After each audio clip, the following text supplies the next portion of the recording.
it's streaming, but it just says on here that we can't watch it. Mine says that it's streaming. Yeah?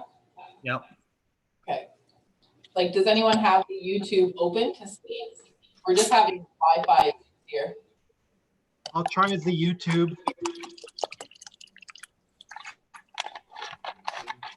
Yeah, I got a message. It's working now. Okay, thank you. Okay, so we should be streaming and we should be recorded. Okay, welcome to the special meeting of the Town of Kirkland Lake Council, May the 12th, 2020 at 4:40 p.m. Meeting called to order, and we'll have a moment of silence.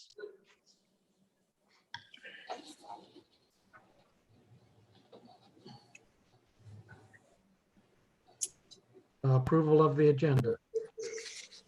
Motion moved by Stacy White, seconded by Rick Owen. Be it resolved that the agenda for the special meeting of council held on May 12, 2020, beginning at 4:40 p.m. be approved as circulated to all members of council. All in favor? Motion passed. Unanimous. Any declaration of pecuniary interest? Councillor Owen. Yeah, I'm going to declare a declaration of pecuniary interest on item 4.2, and I will explain. My wife and my son work in the water departments. The way the presentations are set up, there's a number of projects, although outside contractors, that are interwoven throughout the meeting. And it would be very difficult for me each time one of those projects was going to be discussed to step out of the meeting. And I just want to reassure the residents of Kirkland Lake that I did review the budget proposal very thoroughly. Duly noted, Councillor Owen. Reports of municipal officers and communication. The item 4.1, spring free tipping event extension. Ashley Bilodeau, Manager of Land Development and Planning. Yes, thank you. Through your worship, we have received a couple of inquiries, more than a couple, more notably because there is still lots of snow on people's properties. The request is to extend the spring free tipping fee event by a week, with the dates being from May 17th to May 23rd. So this is just a request from majority of those that have been provided notices resulting from the infractions with the community standards bylaw, and them wanting to resolve these issues and take advantage of spring free tipping, but not being able to access the items that are underneath the snow. So it's a request on whether or not council would like to consider the extension of the 1 week.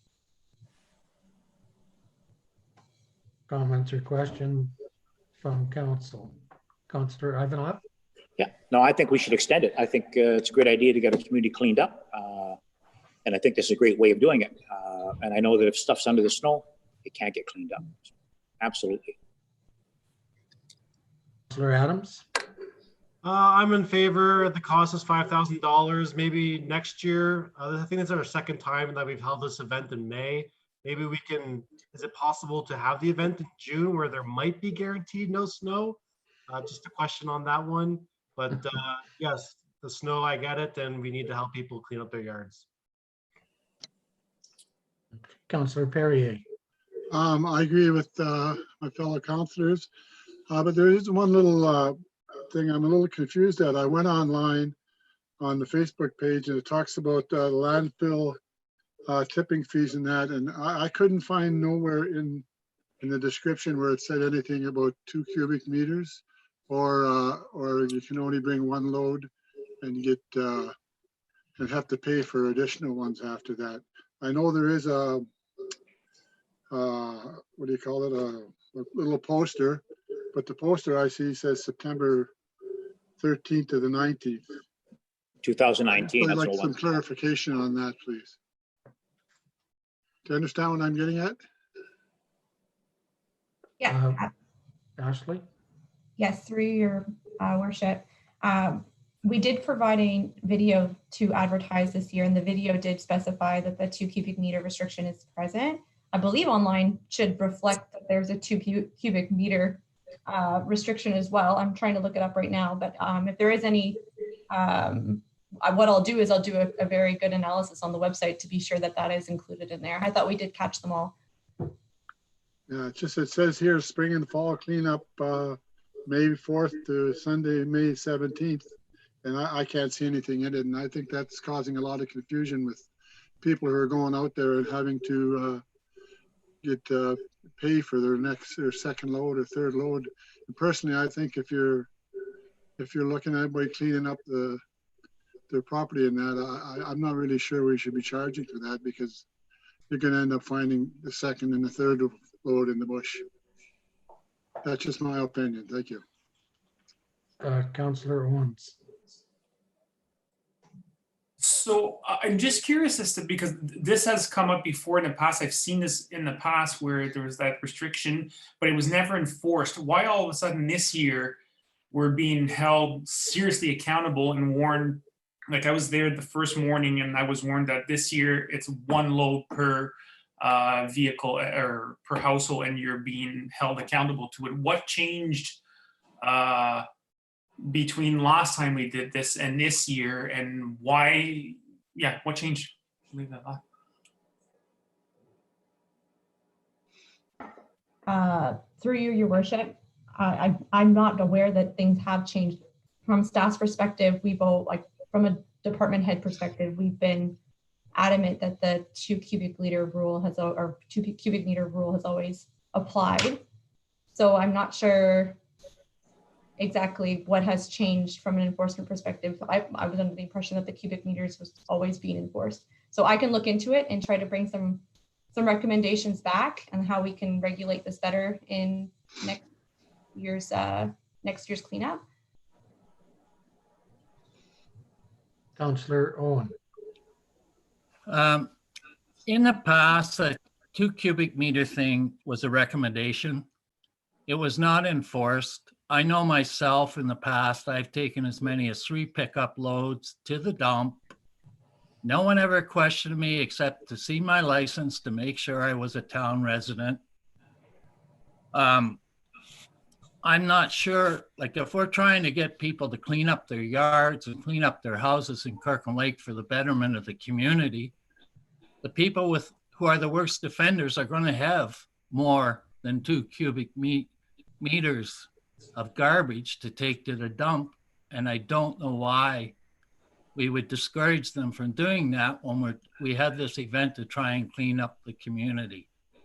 As well, I'll give you a little history on why this event was held in May. Historically, it was held prior to what was then called the Home and Trade Show, so that when people came from out of town into town for the Home and Trade Show, they'd seen a nice cleaned up Kirkland Lake. And that went back to the days when we still had curbside pickup. And the date has always stayed around the same time, even though it's not a factor now that we don't have curbside pickup. So that's the history on how this happened. But this, I know I've received concerns voiced by residents about this 2 cubic meter. And I know personally, I know one year I took 3 truckloads, one year I took 2 truckloads. I don't have a full 8-foot box, but doesn't matter. All I was ever asked for was my license to show that I lived within the town of Kirkland Lake. And quite frankly, I don't know why we wouldn't continue the same way. When the 2 cubic meter was put into place at that time, and we're going back many years, and I know this from my reporting days, there were many older shacks on properties from the 30s. And the 2 cubic meter was put in place to discourage people from tearing down whole buildings on their property, waiting for free tipping fees and then taking them to the dump, because that was not the purpose of the free tipping fees. So that's that's the history on where the 2 cubic meters came from too. Thank you. I kind of lean towards what Councillor Perrier has noted. I know in the past, when we had curbside pickup, the town trucks and front end loader would pick up the pile of scrap or junk in front of your house.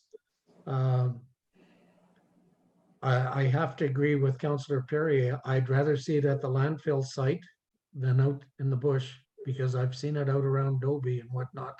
And I'm judging by some of the garbage that I've seen out there when picking blueberries, it's coming from Kirkland Lake. I know we're always concerned about the lifespan of our landfill site, but I'd rather see it going to the landfill site than ending up in the bush.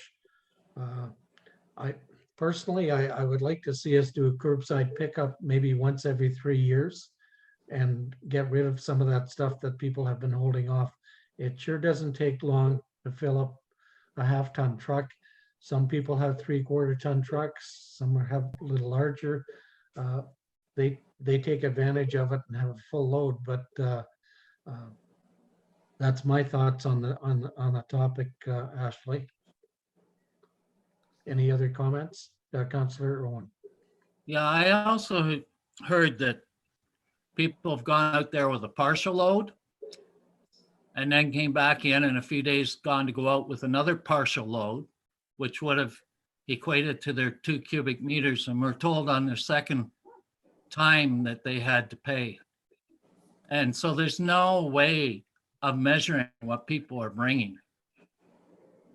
And it's not fair. Somebody does so much work on one day and then goes back 3 days later and it's still within the recommendation and get told they have to pay. And I've heard there's been a few instances of that happening as well. Thank you. Any other comments? Yeah, perhaps if I Perhaps. may, Your Worship. Yes, go ahead. Oh, thank you, through you to council. So if council's desire is to eliminate the limits, then perhaps the mover and seconder of the motion may wish to amend the recommendation to extend and that the limitations placed upon the amount to be disposed of be unlimited for 2020, if that's what council wishes to do. Councillor Adams? Maybe through your worship to say, well, I guess to Rick, who would direct Ashley, but what would be the repercussions of just having a free-for-all at the dump of just bringing as much as you can? Is that even more included cost during that week of having to run the fuel for the machines to compress more? Is that a budgetary item? Through your worship, I can answer that one. So the contract is actually stipulated so that there's no added costs when we're doing spring free cleanup. That's all included in our contract. What comes in, they need to take care of. So there's no added cost with equipment. Where the added costs come in is the lifespan of the dump itself. Yep. And longevity of the dump and how long it's going to last us. If we start doing a free for all and having a bunch of material in there, we're going to fill it up faster. My only other concern would be if we do a free for all moving forward, which is a great idea and it's a lot easier to regulate, is the intent to reimburse those that have now had to pay. Well, perhaps this could be looked at next year. Certainly. In that case, I understand what you're saying. Councillor Ivanov. Yeah, the concern I might have is you're going to have people coming out with dumpsters full of stuff. And you're going to have people that make a business out of picking up garbage and charging people for it. Because I know there's people go around and pick up stuff and it's $250 a load. And so they're going out and they made a business of it. So they're actually reaping the rewards of free tipping. And they, just as a concern, it's just, I get it, you want to clean up the town, but you can be too generous, I think. Councillor Owen.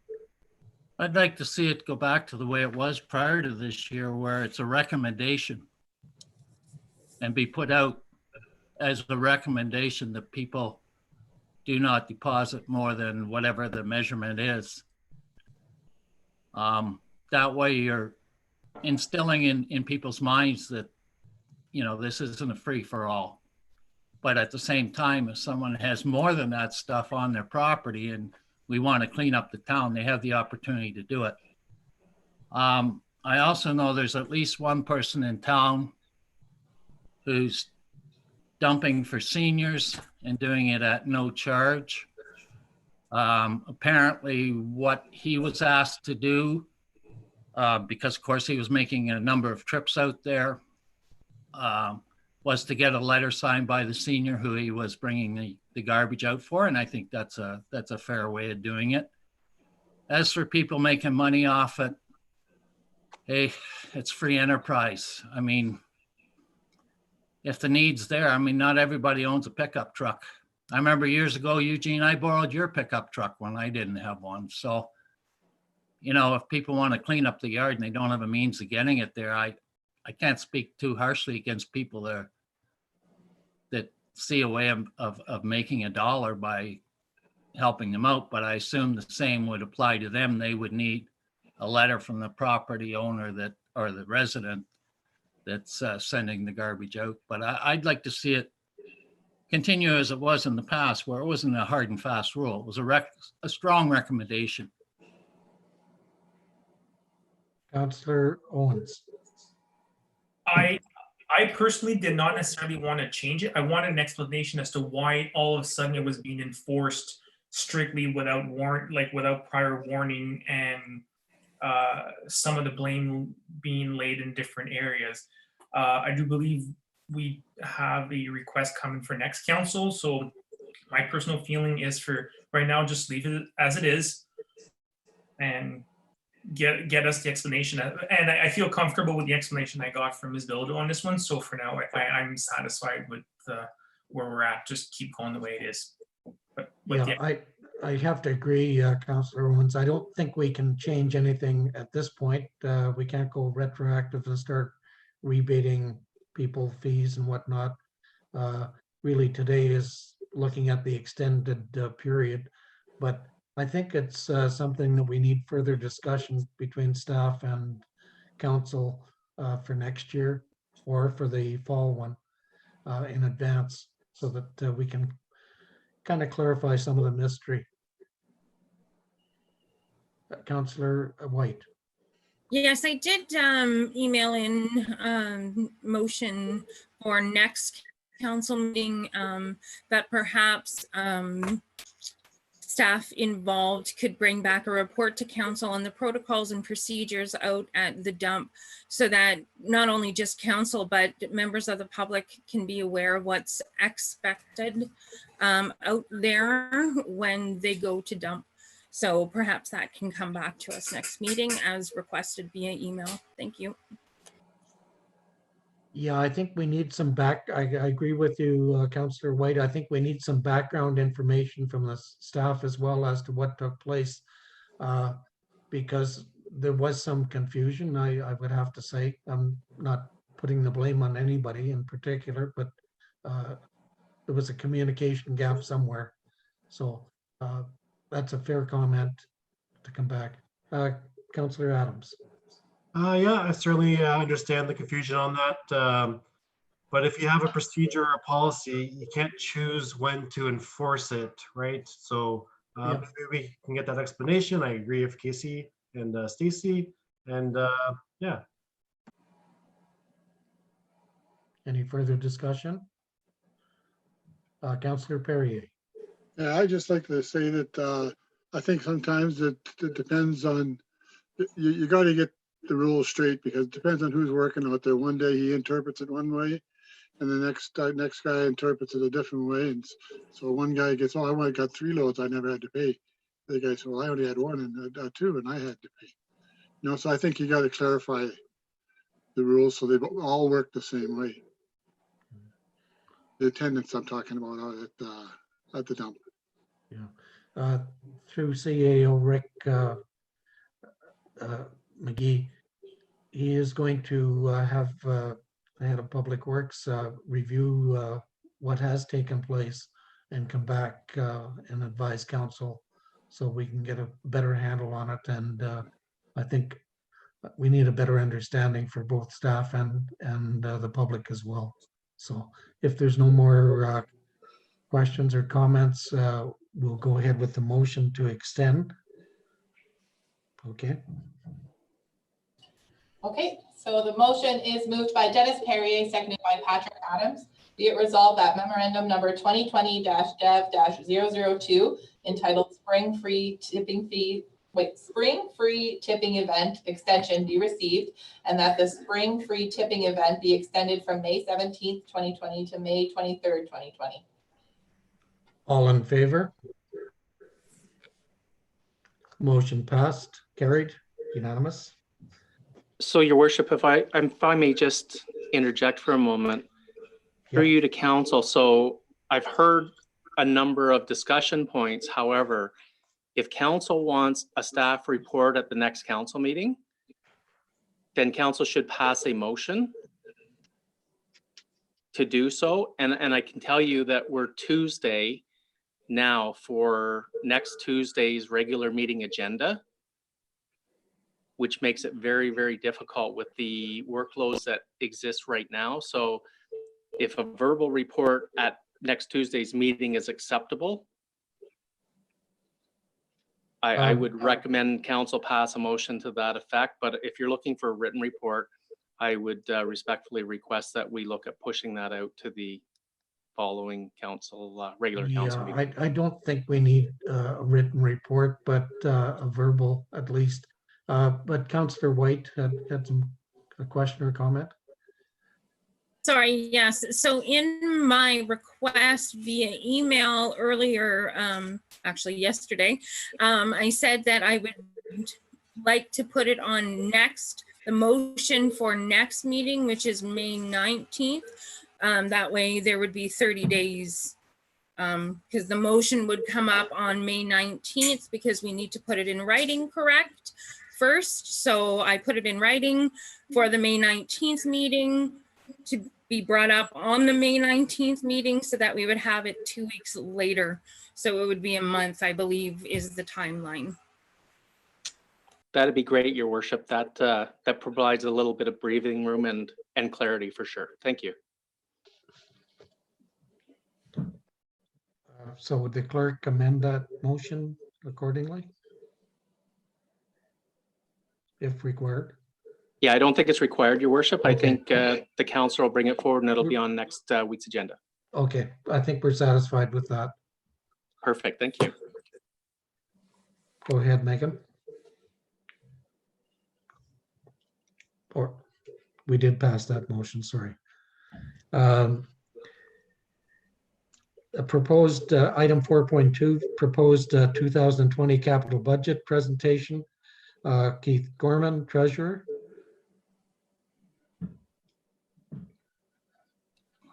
Your worship, I'm declaring pecuniary interest at this point. Thank you.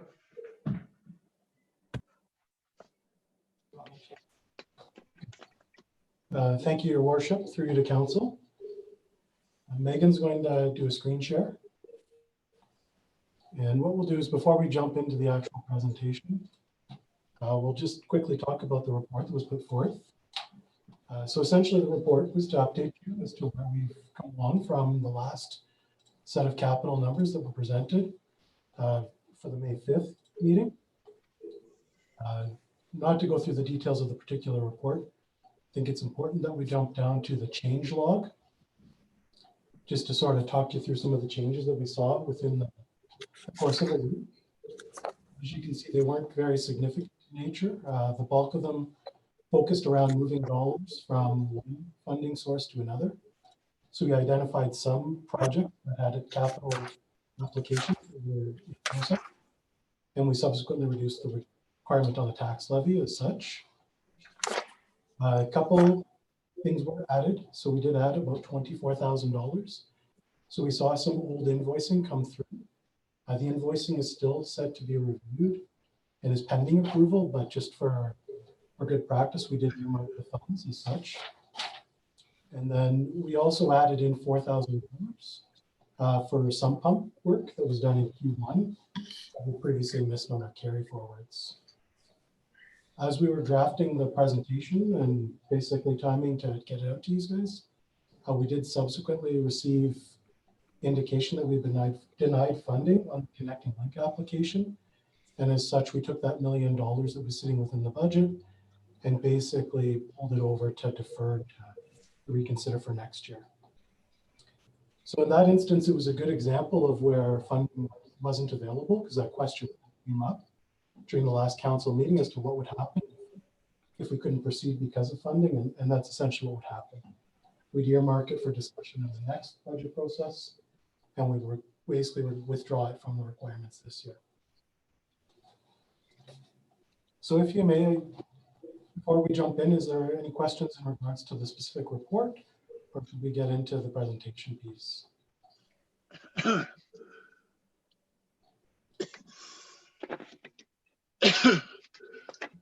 None noted, but I can't see all the individual councillors any longer.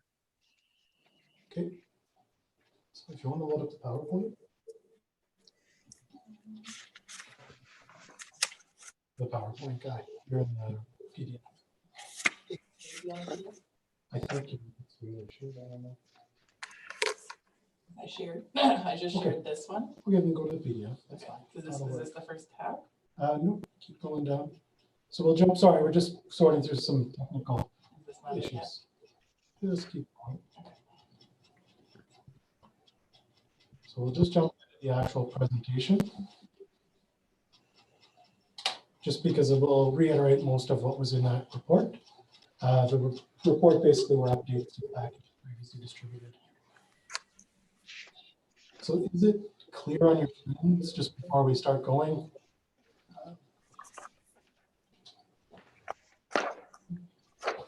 Okay.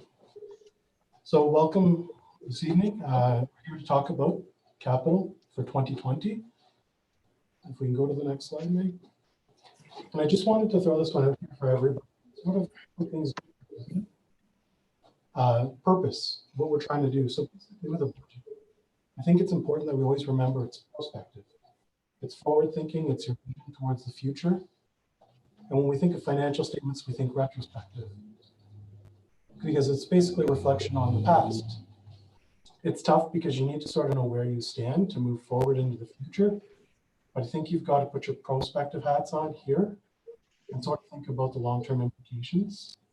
We're trying a lot of different process improvements and trying to document things a little bit differently. So tonight's probably going to be a little weird because, hey, we're putting forward recommendations that are essentially going to move along in the process to the next phase, which would be your consolidated budget, where you understand the implications. But it's not to say that you can't pick up the implications through tonight's piece, and that's sort of what we'll walk you through with the presentation. If at any times you have a question, just throw it out there. You don't have to save it for the end. Just please interrupt me. The same thing goes for my fellow staff members.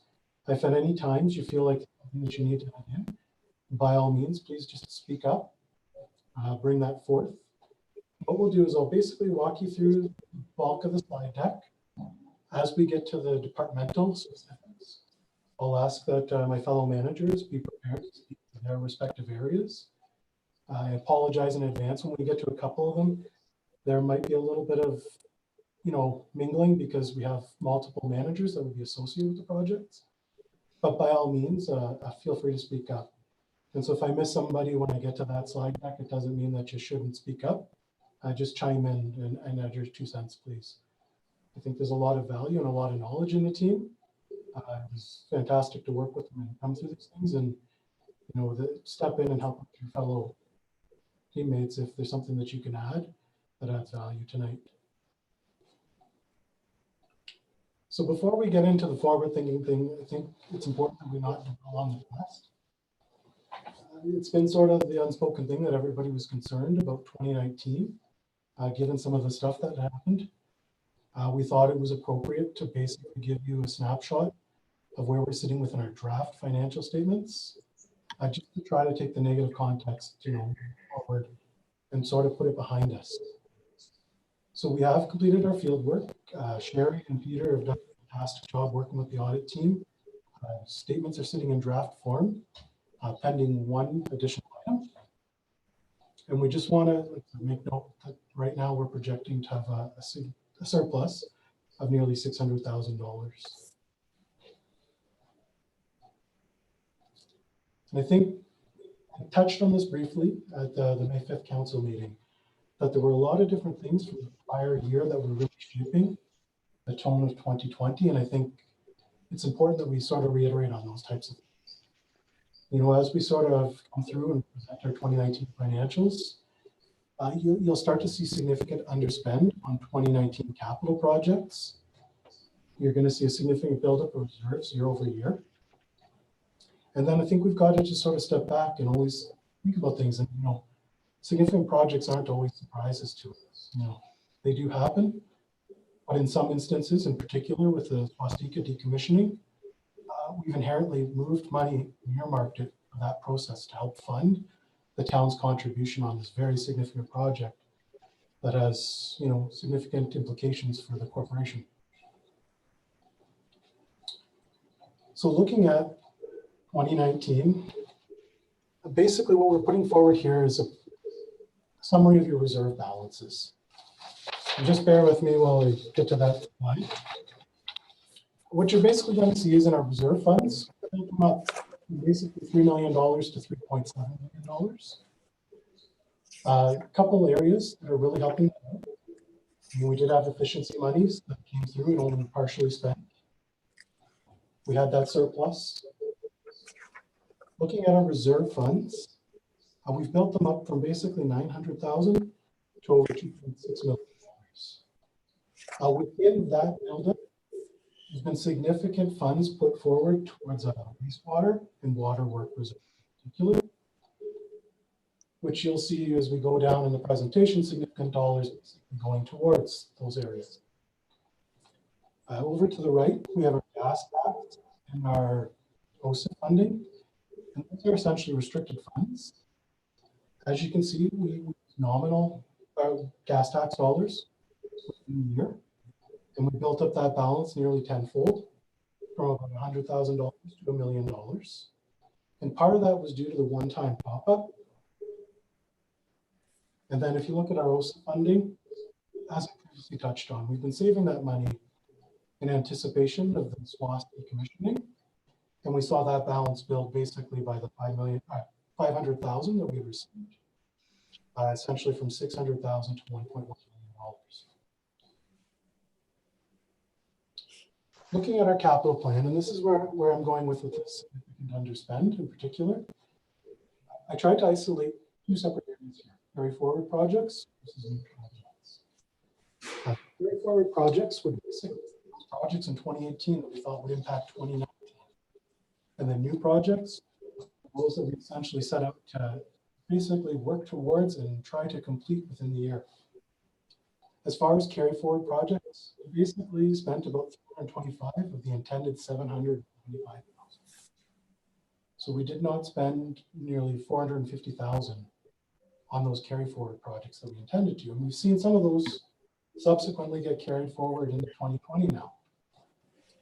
And then on the fact with new projects, we basically saw about $1.2 million in spend relative to the 4.1 that we put forth in the budget process.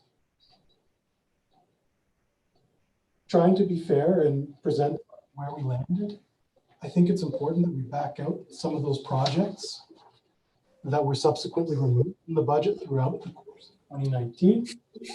And so we've basically done that with this slide. So the big change in new projects is the removal of the Connecting Link project, which we did not receive funding for in 2019, Main Street and Wood Street projects as well. But as you can still see here, obviously the carry forward amount significantly underspent. And then even on the projects that we did intend to proceed with, we still underspent on those projects to the tune of $400,000. So moving on from the past, sort of looking on our path forward. I think the important thing here is it's asset management planning. And it's one of those things that we've got to get better with, and we've sort of flagged. It's came up in our strategic reviews.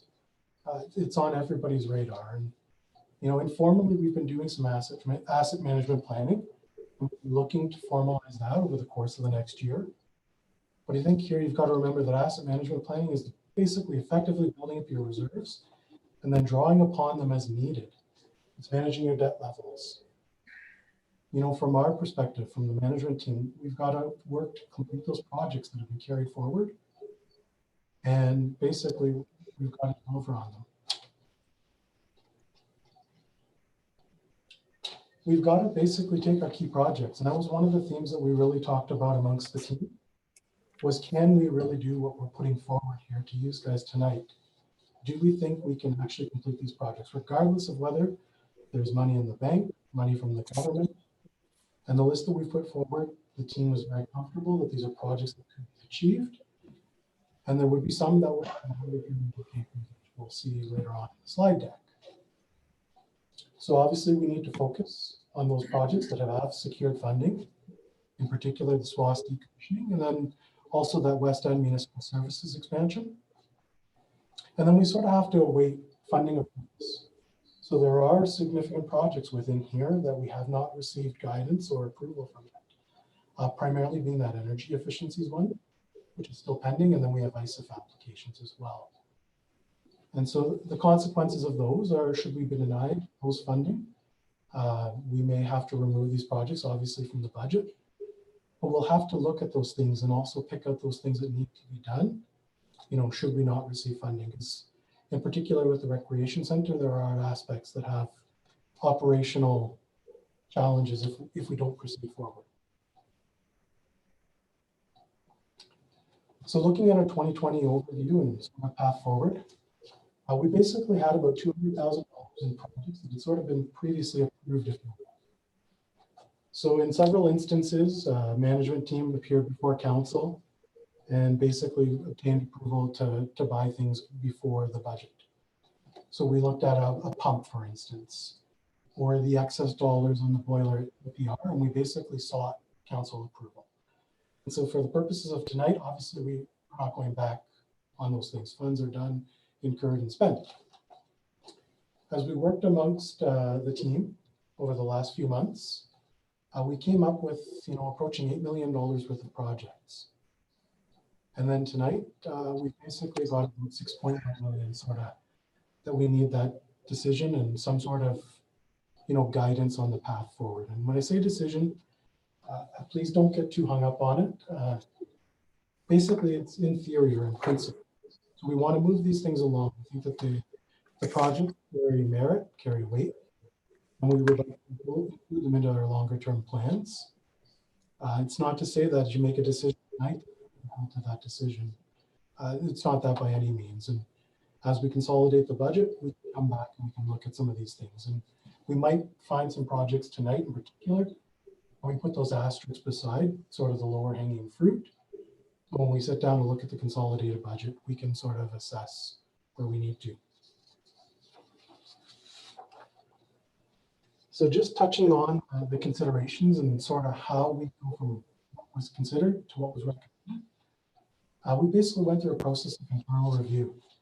We challenged each other amongst the team and questioned areas where we may not need certain items. We looked for synergies or opportunities to utilize existing resources. And through that process, we identified about $600,000 in costs that we felt weren't really worth discussing tonight.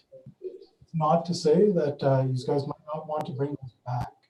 So we've included them as part of the presentation and as part of the slide decks, because this is where we've landed. We think that there are possible referrals for various reasons, but the decision is ultimately on council. And should you want to bring it back, or this is the opportunity for us to consider those. Those were the ones internally we were comfortable. And then, like I said, on May 7th, we received our letter from the Connecting Link project indicating we were not successful in funding. So we subsequently removed from the recommendations, moved that over to the deferral or considerations for future to land at that $6 million marker tonight.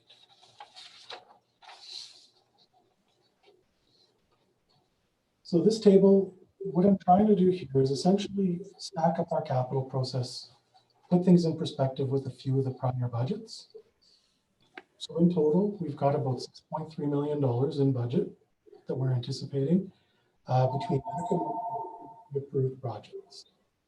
You know, in comparison, we were looking at $5 million the prior 2 years.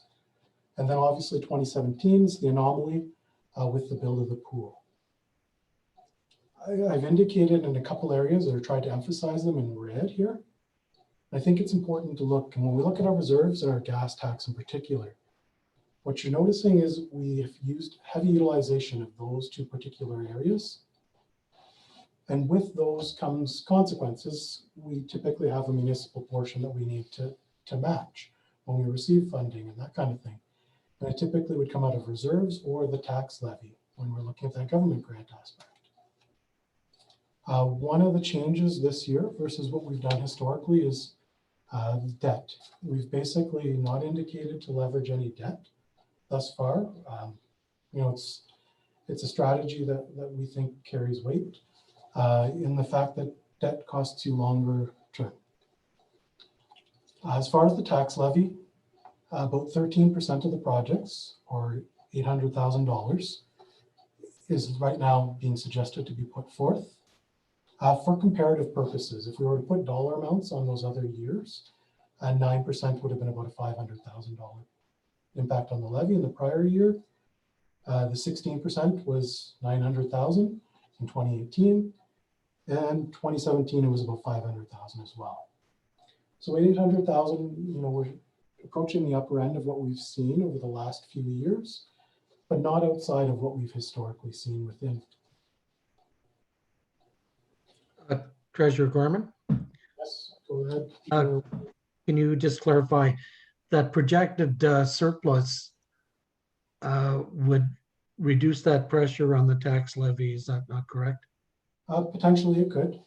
I Okay. believe last year in the 2019 budget process, you utilized a portion of your 2018 surplus. We could look to do that again with the consolidated piece. Okay, thank you.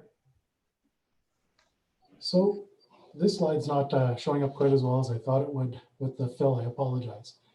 But giving you a quick snapshot of 2020, I think the important takeaway here is 2020 is largely shaped by significant projects. You know, we're looking at a list of approximately 50 things, and you know, I always used to refer to the 80-20 rule, and that's 80% of your costs are tied to 20% of your areas, and it really held true here when we put these numbers out. You know, if you take 20% of our project listing, it's 10 projects. When you take the totals associated with those 10 projects, it's right in that range. It's 80% of our costs. And it's not discouraging or try to discourage you to go through the weeds. But what I try to do with something like this is I try to get it out there. You can cut a lot of the smaller projects. They don't have the impact and the magnitude of the larger ones that you're seeing here tonight. And so sometimes, you know, it is a matter of making, you know, 10 to 15 smaller cuts to accumulate the dollar that you're looking for, but it might be making a decision on a larger one that we just realistically may need to, you know, pass on for the time being.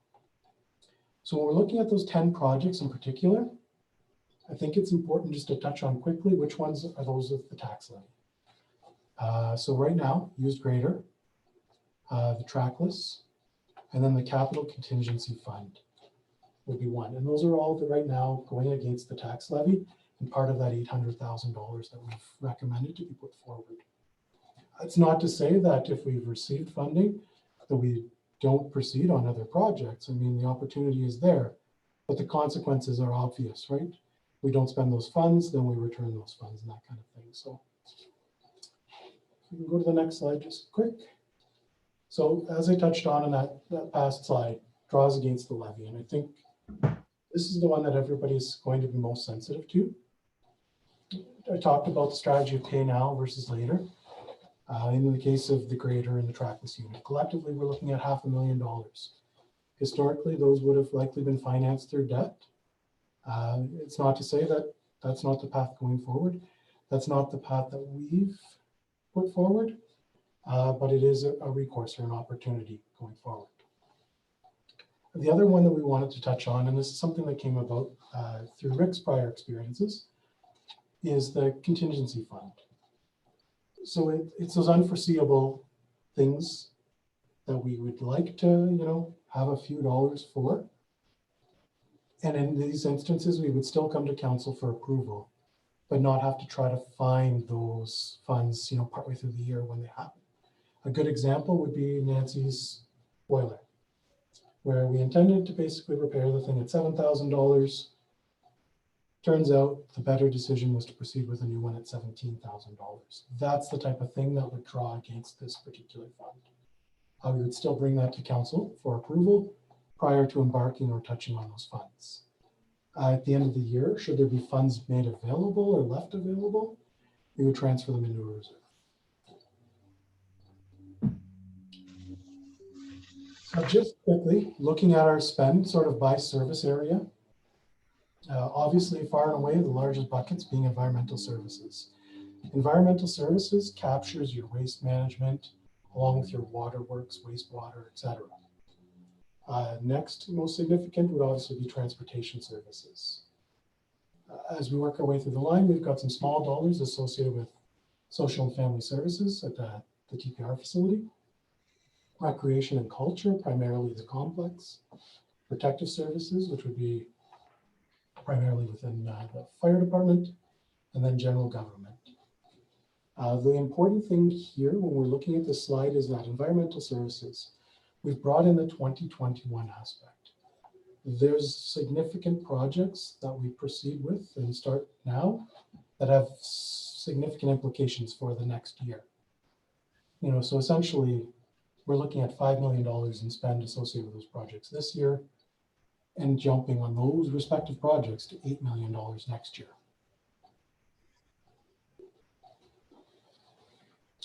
So if I may, I'll ask Michelle and Ashley to sort of take the lead. And council will provide direction here. If you want them, they can walk through project by project, or if there's some that you particularly want to speak to, we're open for how you would like to sort of proceed.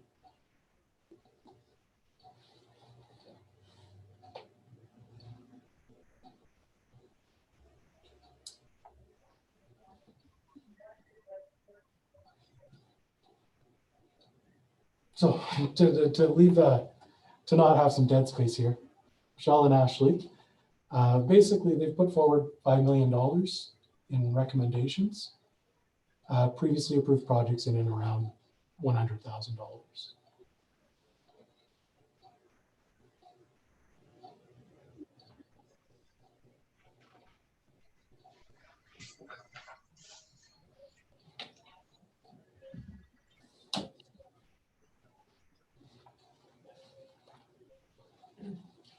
Your worship, I'm assuming you probably can't see the screen since the shared screen. So I can help you to tell you who's raised their hand. So currently Councillor Adams has a question. Councillor Adams. So when I reviewed the document, excellent job, by the way, Keith. What I did was just pretty much looked at what was funded directly by the levy. So are you able to tell me, because I wrote down my numbers and it's just kind of small on my screen if I'm having a big forehead in it. Yeah, no. What items on here are directly funded by the levy? I'll walk you through, and I'll sort of take the lead, and then my peers can jump in to sort of add insight to their respective projects. Thank you. So looking at the recommended, so we'll move on from the previously approved. There's none in this particular area that's being funded by the levy. As you're looking at your significant projects, your $3 million, it's primarily funded through government grants. The efficiencies one up above, there is an outstanding funding application for that one. And then the municipal services, again, would be heavily funded by government grants. Some small dollars associated with gas tax. And I think for everybody's reference here, when we're looking at water, wastewater projects in particular, we not fund them through the levy, technically. They need to be funded through user fees. So these are all primarily drawing down existing water and wastewater reserves.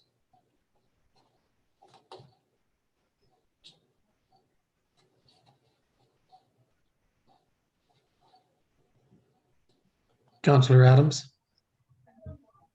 I'm okay with these items on this list if they're not funded by the levy. You're letting Michelle and Ashley off very easy. Is there any? Councillor Perrier.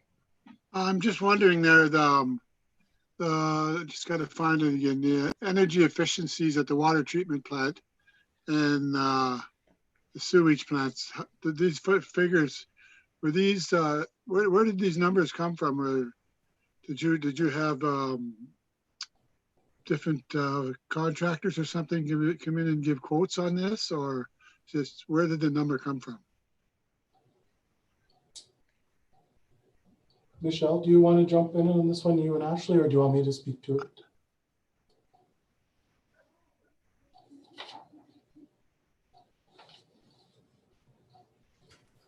So basically, we've reached out to suppliers, services to give us some pricing for lighting and so on for this project. I think, sorry, not to interrupt you, Michelle. I think with this one, there's basically been a grant where they've identified the different aspects within that they intend to basically update with these monies. One of the takeaways on this particular project is, should we not be successful in obtaining the grant, that there could potentially still be requirements for the SCADA system, correct, Michelle? Yeah, if we've, even though we don't get the funding, we need to proceed with the SCADA system. It's quite important.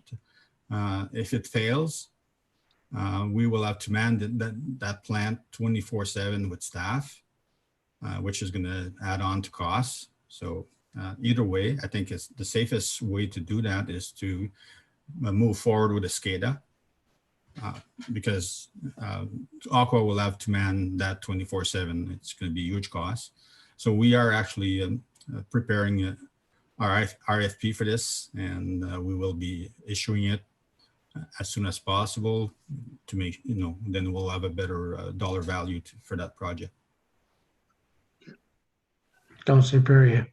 Yeah, so will they be going out for different quotes for the SCADA system? Just for the SCADA system, we will be issuing it to approve supplier services. We're myself and Aqua, we're actually preparing this document. Aqua will be the lead on this project, since they have all the knowledge of the plant and they know the needs of the SCADA system. We have one computer that has failed, so we do have one computer that's running right now. So we're trying to keep it going at this point. So basically, you're staying with the same system you got. You're just, well, we will issue the RFP, and we have some requirements that we've put together based on the existing, correct, but we will improve the system. So it's a system upgrade then. It's still remaining the SCADA system, but an upgrade of the system itself. That's right. It needs to communicate with every aspect of the operation. yeah, but there's more than the one system that we're using out there that could be cheaper. Yeah, maybe I can help out, your worship. Yep. So through you to council, absolutely. So this will be a full-blown RFP to get the best possible solution for the best possible price.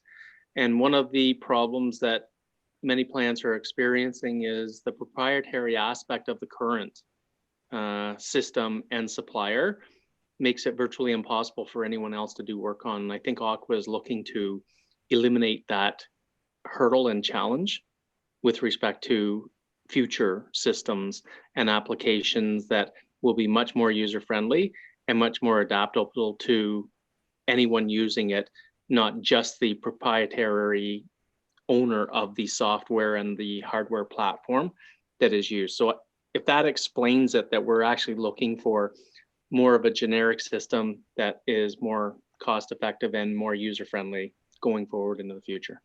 So basically, you're thinking of possibly getting away from SCADA and going to a Windows-based system, which is much more simpler, but just as good, if not better. Well, absolutely. We're looking for the best system possible that's going to have the greatest Okay. So you are shelf going life. to, basically, I'm just asking, then are you going to different vendors? That's basically what I'm asking. Absolutely. Okay, thank you very much. Yep. Okay. Sorry, I know no one can see me.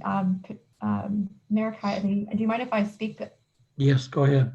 Okay, so I'm sorry, Mr. Gorman, I just wanted to try and shed some light on mine. I'm pretty sure the monitoring wells installation is through the tax levy, just to respond to Councillor Adams' question. Sorry, Ashley. No, it's okay. I just wanted to make sure that I didn't miss something, but I'm pretty sure that one is through the tax levy. So this one here, we actually had carry forward amounts that rolled into the infrastructure grant. And then when Sherry was reviewing it, she indicated that there were actually some unused funds from 2018 as well.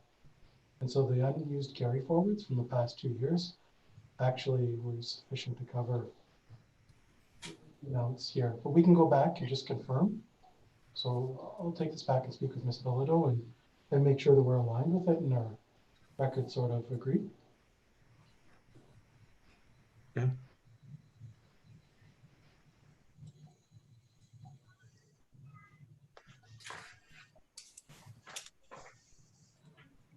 Okay, so the next slide, transportation services.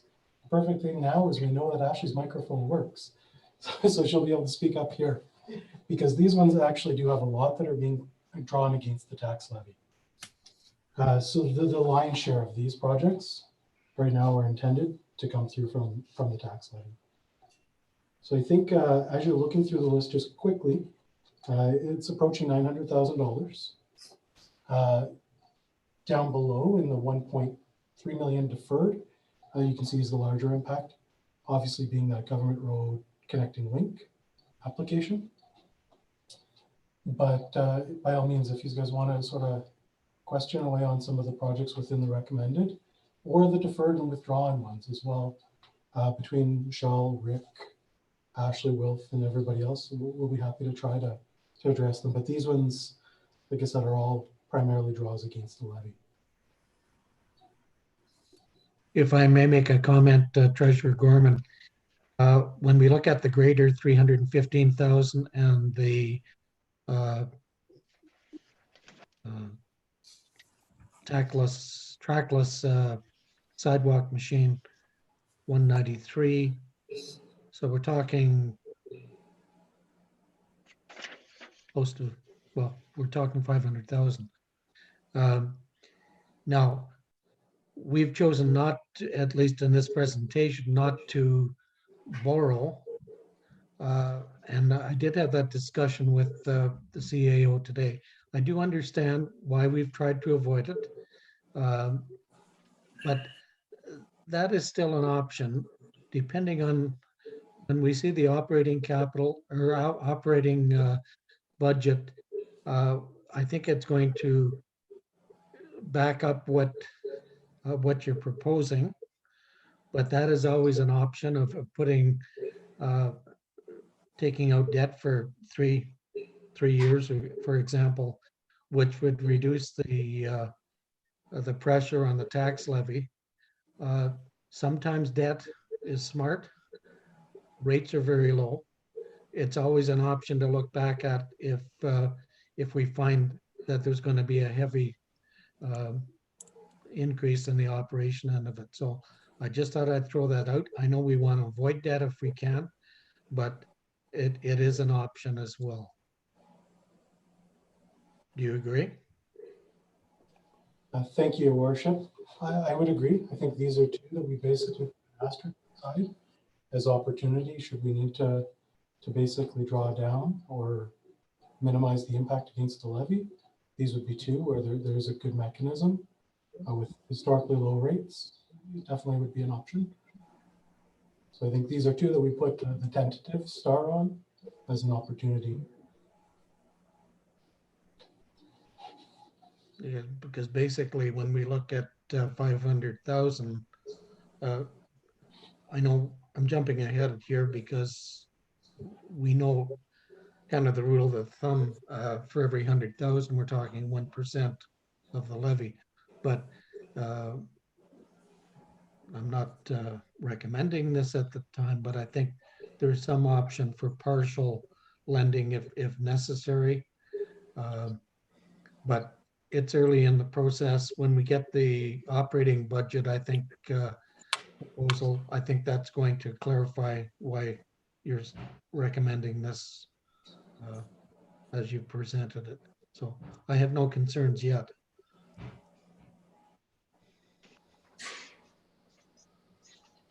Your worship, Councillor Adams, as well as I believe Councillor Ivanov have questions.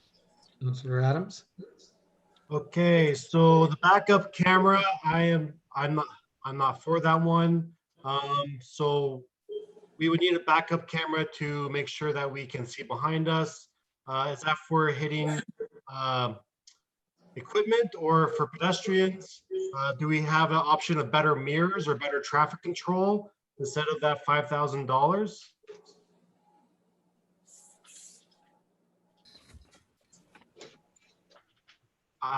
So I'm not for the backup camera. I'm not for the 2nd Street Churchill crosswalk being funded by the levy. That one on here. Yep. If that's to be an efficiency, because we would otherwise have to have a crossing guard there, we would save money in the long run. And as identified at the beginning of the presentation, we have plenty of reserves, especially the organizational restructure and efficiency reserve, which we created because we felt that the Ford government was going to download quite a bit. But after the federal election, he seems to have turned his tone to listening. So I think that one can possibly come from the efficiency reserve. Radio equipment for $7,000. I don't believe in that one. Sorry, guys. And plowing blade with wings, $26,000 on the levy. And the new 2020 sidewalk machine. Does it have to be brand new? We settled for a used grader. How come we can't get a used sidewalk machine? So your worship, Works. if I could make a suggestion, the way that the recommendation is structured, it allows council to, much like a consent agenda, extract items that they would personally like to see excluded from the recommendation. So I believe we heard a few extractions from Councillor Adams, and it might help if we just eliminate the ones that people don't want to see go forward in the main motion, and then we can speak to them separately, and we can get the list of items that no one has any concerns with, and then spend detailed time on the areas that councillors do have concerns with. So for instance, if it's an outright deletion, the member of council could say, I move that this be deleted from the 2020 capital budget in its entirety, or deferred to 2021 or 2022. Or if they want to change the financing, the motion would be that the project be included, but the financing come from reserves or gas tax or something like that. And if with going through this process, the clerk can capture the items each councillor wants extracted, and she will keep that list for you, your worship, and then give you each item so that you can call upon that particular councillor to speak to that item as to what their wishes would be. Does that help, and does that make sense? Yes, thank you. Yeah, I would agree. Basically, what we're looking for tonight is to accept the presentation, but there is always that option. And as I said, I think once we see where we're going with the operating budget, if there is a need obviously some of the items that Councillor Adams mentioned, those would be ones that we would want to look at a lot closer to see if they can be deferred or canceled in whole. So is that a Sure, Your fair Worship. comment? Is that a fair comment to you as well, Councillor Adams? This is the new process, right? So I am only one person. And so I'm going to have to motion for each item and we'll approve it as a group. Is that kind of what you're saying through your worship to Rick? Yeah, thank you, Your Worship. Accepting the report is not approving the actual budget. One of the recommendations was the removal of items within the report. They can be, yep.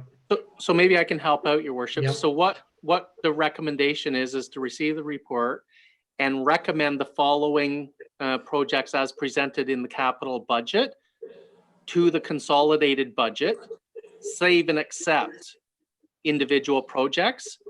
So essentially what council would do is you're recommending the projects you don't have any concerns with to be included in the operating budget. But what you're also doing is if you don't want something included, you're giving direction to staff to eliminate that, and we won't talk about it anymore this year. Well, except if it comes forward in the 2021 budget, which will come forward in September, October.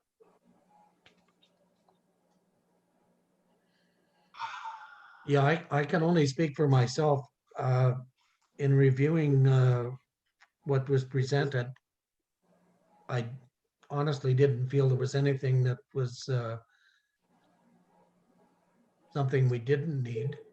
But if we had to tighten up the purse strings, there are items such as Councillor Adams has mentioned that could be removed. But I'm not at that point myself because there's still the unknown factor of the operating budget. That's my thoughts anyway. Councillor Adams. Okay, so I will motion for the backup camera 0016 to be removed.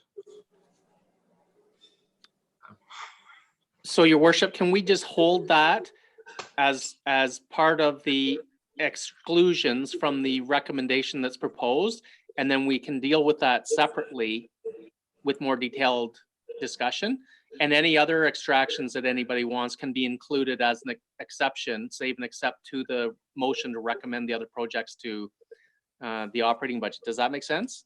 Yep. So the clerk will keep track of the extractions, and right now we have the backup camera. Councillor Adams. Sorry, guys. So I would recommend that the 0025 2nd Street Churchill Drive crosswalk be funded by the Organizational Restructure Efficiency Reserve. If otherwise, we would have to have a crossing guard, as we've heard from the public quite a bit, that they would need a crosswalk. But we've also heard reports about other ways to develop controls for traffic in that area. Okay. 0021 new 2020 sidewalk machine. I wouldn't mind seeing a proposal of a used one. We've settled for a used grader. How come we need to get a new one? Apologize again.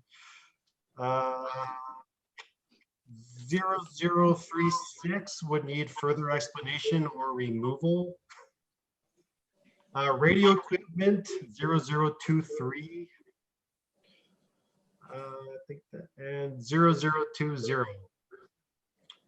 Plowing blade with wings.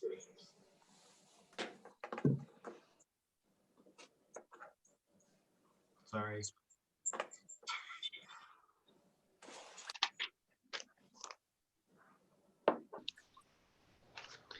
So that's perfect, Your Worship. So what we have is the $5,000 backup camera. We have project 21, 25, 36, 23, and 20 extracted at this point. And then if there's any other projects that members of council would like extracted, we can do that. and then pass the recommendation to include all of the other projects nobody has any concerns with in the operating budget. And then we can deal with each of the councillors' extractions separately. So for instance, the councillor wanted to change the funding of the one project, he can move the motion that the project be included with the financing to come from wherever. Does that help? That sounds fair. Councillor Perrier. I'll second Councillor Adams' motion.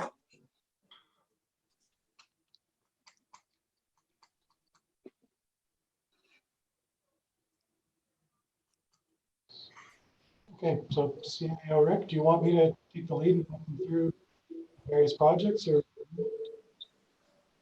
Yeah, maybe, and that way we can get all the extractions, your worship. And I think the motion, and correct me if I'm wrong, but I think the motion right now is to recommend the projects save and accept. Is that fair? Or are we missing it? So through you, your worship. So the current motion is to be received as well as staff be directed to include those budgets as presented in the 2020 consolidated budget, save and accept. So I'm understanding that we will go through every slide and list the exceptions. Are we doing different motions per slide? I would say go through all of them, do the one motion, then we'll come back to the extractions, your worship, and then deal with them individually with separate motions, if that makes sense. Okay. Thankfully, the lion's share of projects are within this particular slide. So I don't think there'll be a lot of additions to this list, but we've earmarked those for the end of the presentation.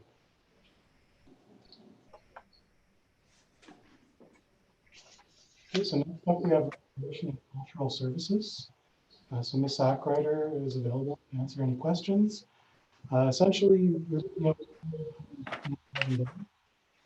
in this case,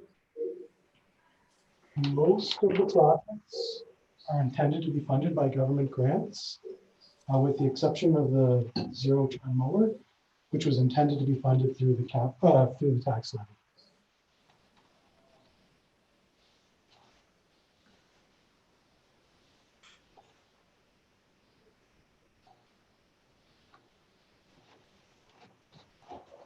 Your worship, Councillor Adams and Councillor White have their hands up.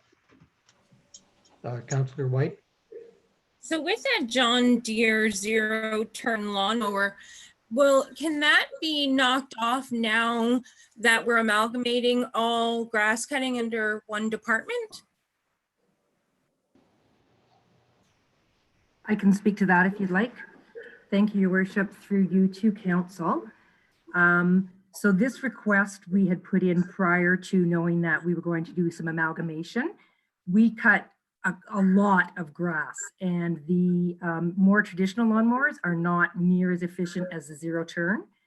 Now that we're going to be cutting even more grass, I really believe we will do a much more efficient job with the zero turns. They're probably cutting 50 to 60 to 70% more. So where we would save long term is on staffing.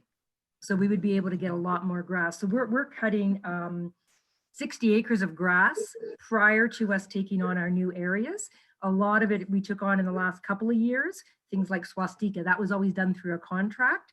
We were spending huge amounts of dollars. So us taking over the grass cutting at swastika, the payback is probably at about 2 years if you included the cost of a zero turn. So I strongly recommend that we are able to upgrade our lawn cutting apparatus with the one zero turn this year, and that is not relative to the new areas. Add the new areas on there, and I think it's a pretty strong need. Councillor White. Okay, thank you. Through you, Mayor Pat, to Bonnie. So would we be declaring our older models surplus and selling them off to kind of balance the funding there as well? Through you to Council, absolutely. So we have a 2006 John Deere.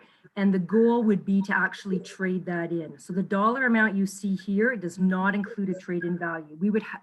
We've spoken to distributors and they said there certainly is a potential trade-in. They would have to see the unit to determine the value. So this 11,880 potentially would come down. By how much, I'm not sure.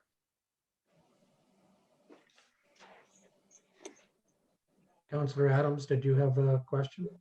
No, I'm just pretty happy that someone else spoke up on that one. Okay. May I make one other comment, Your Worship? Yes, go ahead. So you'll notice that a number of the items in the recreation and cultural services are identified as being funded through the Investing in Canada infrastructure program. An update on that, there has been no decision yet for those applications. There's been no update on their website. However, with the provincial organizations I belong to, they are advocating to the government that they continue along the same route to have these approved this spring was their timeline.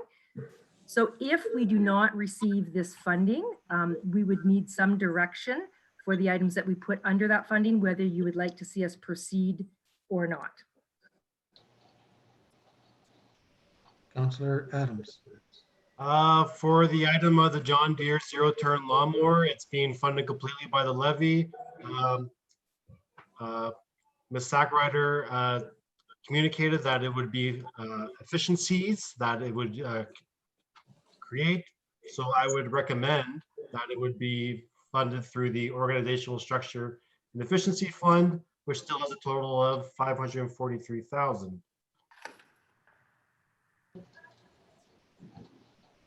Okay, noted. For Ms. Sackrider, a couple of questions. The parking lot lighting, is that the section that goes towards Balsam Street and that at the back, the overflow parking? Is that what that lighting is, or is it right behind the complex itself? Thank you, Your Worship. Through you to Council.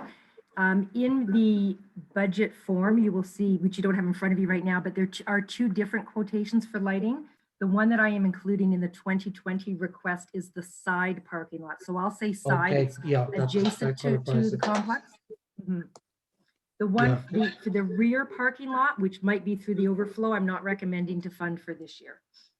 Yeah, because I was gonna say 6,153, that won't cut it, that's for sure. Just one question on the elevator modernization. Can you just looking back memory-wise, did we not just spend 100,000 on that last year, or the year before? Thank you, Your Worship. Through you to Council, you're absolutely correct. We just have to remember this is recreation and cultural services, so this is a new look for us. So this elevator modernization refers to the elevator at the Museum of Northern Heritage.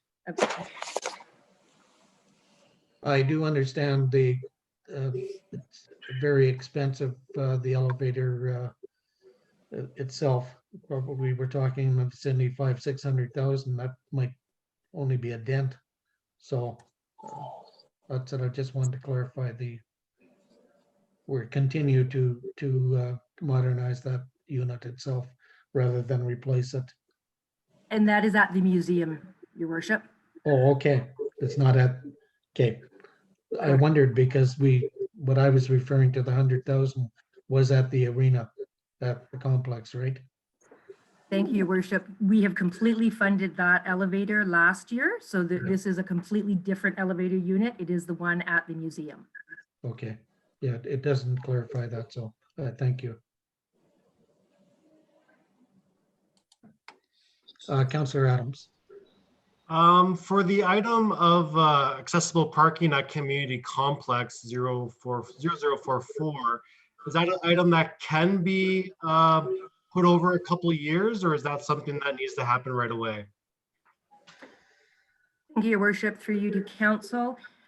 This would completely be a council decision as to is this something we're interested in? We've had quite a bit of public request to upgrade where we're at. So in terms of, are we compliant or not? Because we have a surface area that is not gravel, it is okay. So right now we have the crushed asphalt in this whole area. We do have signage. That's what you absolutely need to have. Now our signage is too low. We know that it has to be, it's in the Highway Traffic Act. It has to be, I think it's 1,500 to 2,100 millimeters from the ground. We're a little shy of that. So at the very minimum, to meet standard, we will have to put some signage in. If council, and that is something that we may be able to fund through our operating budget, if council would not like to go ahead with the paving this year. If we did it as a whole project, this is the total cost. Councillor Adams. Sorry. So if we can meet the minimum standard, I feel that's something that we need to do. That's our commitment to occupational health and safety, as well as the public compliance.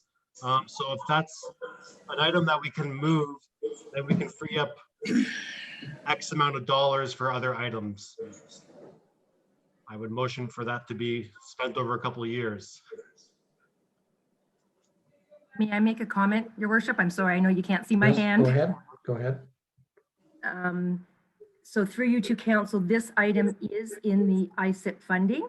So if we did receive the ISIP funding, I'm just confirming that you would recommend that we go ahead with it. If we do not receive the ISIP funding, this is something that we would attack, maybe small pieces over time. Just That would confirming my sound- interpretation. Yeah, I believe that would sound reasonable. Thank you.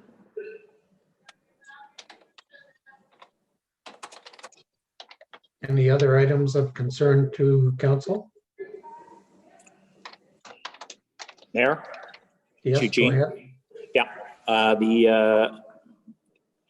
I'd like us to look at seeing if the trust is willing to sell that museum. So we're not caught with this huge legacy cost, whether they would donate it to the town of Kirkland Lake or sell it for whatever, something reasonable. So I know that we have this obligation to maintain it and bring it up to a certain standard.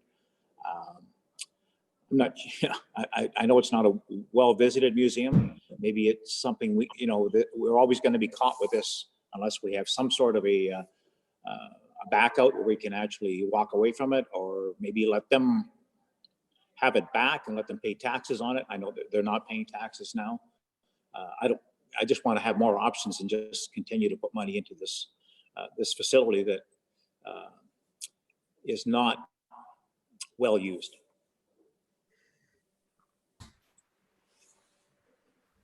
Councillor White. I actually second Eugene's sentiment on some levels about this. That agreement was made in 1982, 81, somewhere around there, back in the 80s. It's never been revisited. They do not support that museum enough. I've sat on the board for quite a few years out there, and they really don't support our museum, as it is not a moneymaker. So at the least, at some point, we're going to have to really look at that deal that was made. Maybe in the future, the sooner the better. Thank you. Any other comments or concerns? I have one other, just to say that if they don't want to, maybe we have to bite the bullet and let them own it. And, if they start paying taxes, they might just want to get rid of it. Your Worship, if I may. Yes, Mr. Haas. Through you, Your Worship, I would ask for clarity of direction. It is taking us into an extended conversation with the Ontario Heritage Trust, and that could go in different directions. If you could, or if council could provide clear direction as to what result they would like to see, because us taking it over versus giving it back are two very different things. I think there's some limitations as well, Mr. Haas, as to our contractual obligations that council may not be privy to, the original contracts. not sure exactly how they work, and it's definitely, as Councillor White had mentioned, a topic for future discussion. I don't think we can give any actual real direction at this point, other than to get more information than that. Councillor Adams? I'm completely in support of Councillor White and Councillor Ivanoff. The museum is something I believe we've been told that is one of 2 agreements within Ontario. We've also been told that Strategy Corp was able to lobby on our behalf. I'm not sure if that's something that we've paid for and they can provide that service still, but hopefully within our term, that can be something that can be looked at. Through you, your worship, Yes. may I suggest that in June, I bring back a report that summarizes what the relationship is, the contractual relationship, as well as a brief history on communications that did occur for the last, 10 years or so. I don't know what Strategy Corps may have promised, but there is a possibility as well that the Ontario Heritage Trust is looking upon matters with a different mindset right now too. What time frame would maybe we could get a report to council? What time frame would we need? Through you, your worship, it would be at your direction. However, I would suggest that it should be not interfering with the budgetary process. Definitely. Not have an impact on that this year. I will not be here next week, but I could, in consultations with the CAO, determine if a date in June is fine. I can bring that then. Okay. So Megan, can we put that in as part of the motion?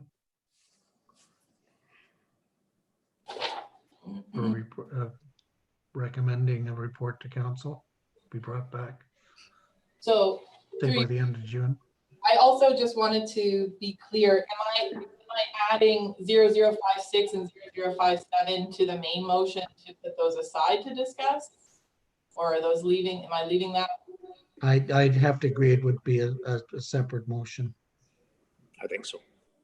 Are they not being funded for 2021 though? Through you, your worship, the situation would be the same as what Ms. Ackrider described. You do have these are items under the ICIF application, and if they were to come through, it would depend again on what date that agreement was approved. Yeah. So maybe to help out your worship, let's just exclude those items in the extracted area. And then if there's a motion for a report back, it can be made after the main motion when this item is tabled. Does that make sense? Sounds fair.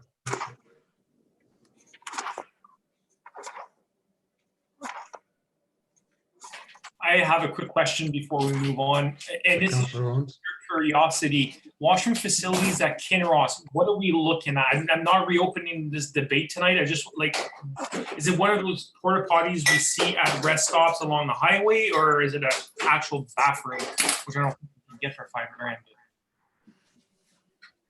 Thank you, your worship. Through you to council. Yes, you're correct, Councillor Owens. It would be something that you would see at the provincial park rest stops. So it's the fairly large holding tank that would have a wooden structure around it. Thank you. Okay.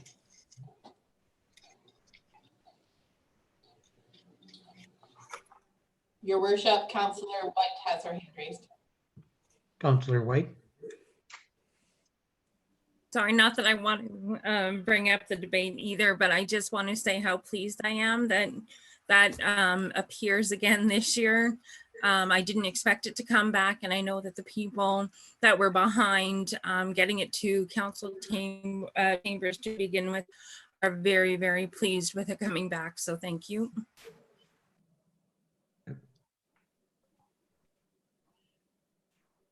There's no former or additional comments. Just a question. Oh, Councillor Adams. For the washing facilities, the operating costs of that facility, is that something that we need to report back on? Does it need lighting? Does it need to be pumped and those kind of costs? Thank you. I may answer that through you to council. The pumping cost is estimated at once per year because of the size of the holding tank. Michelle from Public Works and I have discussed whether it can be done internally. There's a possibility. If not, we do have a quotation from a local contractor at $175, so that we would budget for in our operating. And if we were able to do any sort of lighting in there, that would be also budgeted through operating. Thank you. Thank you. On the next slide. Next up, we have social and family services. This is largely our TPR facility. As you can see, very few items. Basically, the steam boiler, which was previously approved, I believe back in February, and then Nancy's put forth a refrigerator replacement. Are there any questions?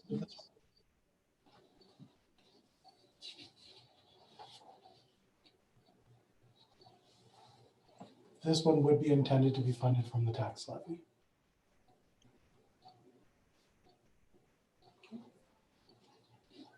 Okay. Next slide would be protective services. After some back and forth with Chief Adair, essentially we basically only put forward the rescue truck from the prior year. So those dollars are inclusive of the actual physical truck. And then there are some funds that have been earmarked for, I believe, a cap and a slide out tray as well, which are pending to be purchased this quarter.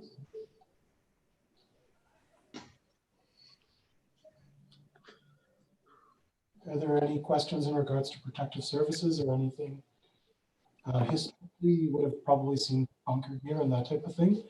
The chiefs went through and felt that it was adequate and it wasn't necessary this year.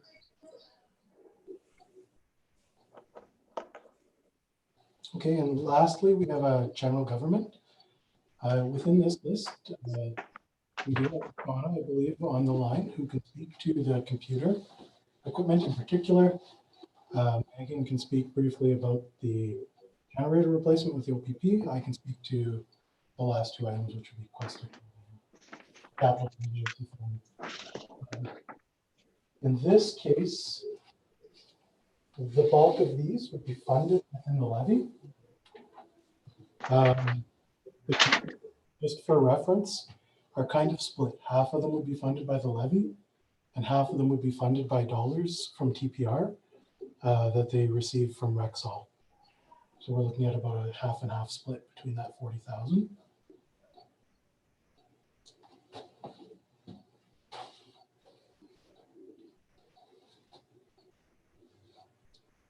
Councillor Adams has his hand raised. Councillor Adams.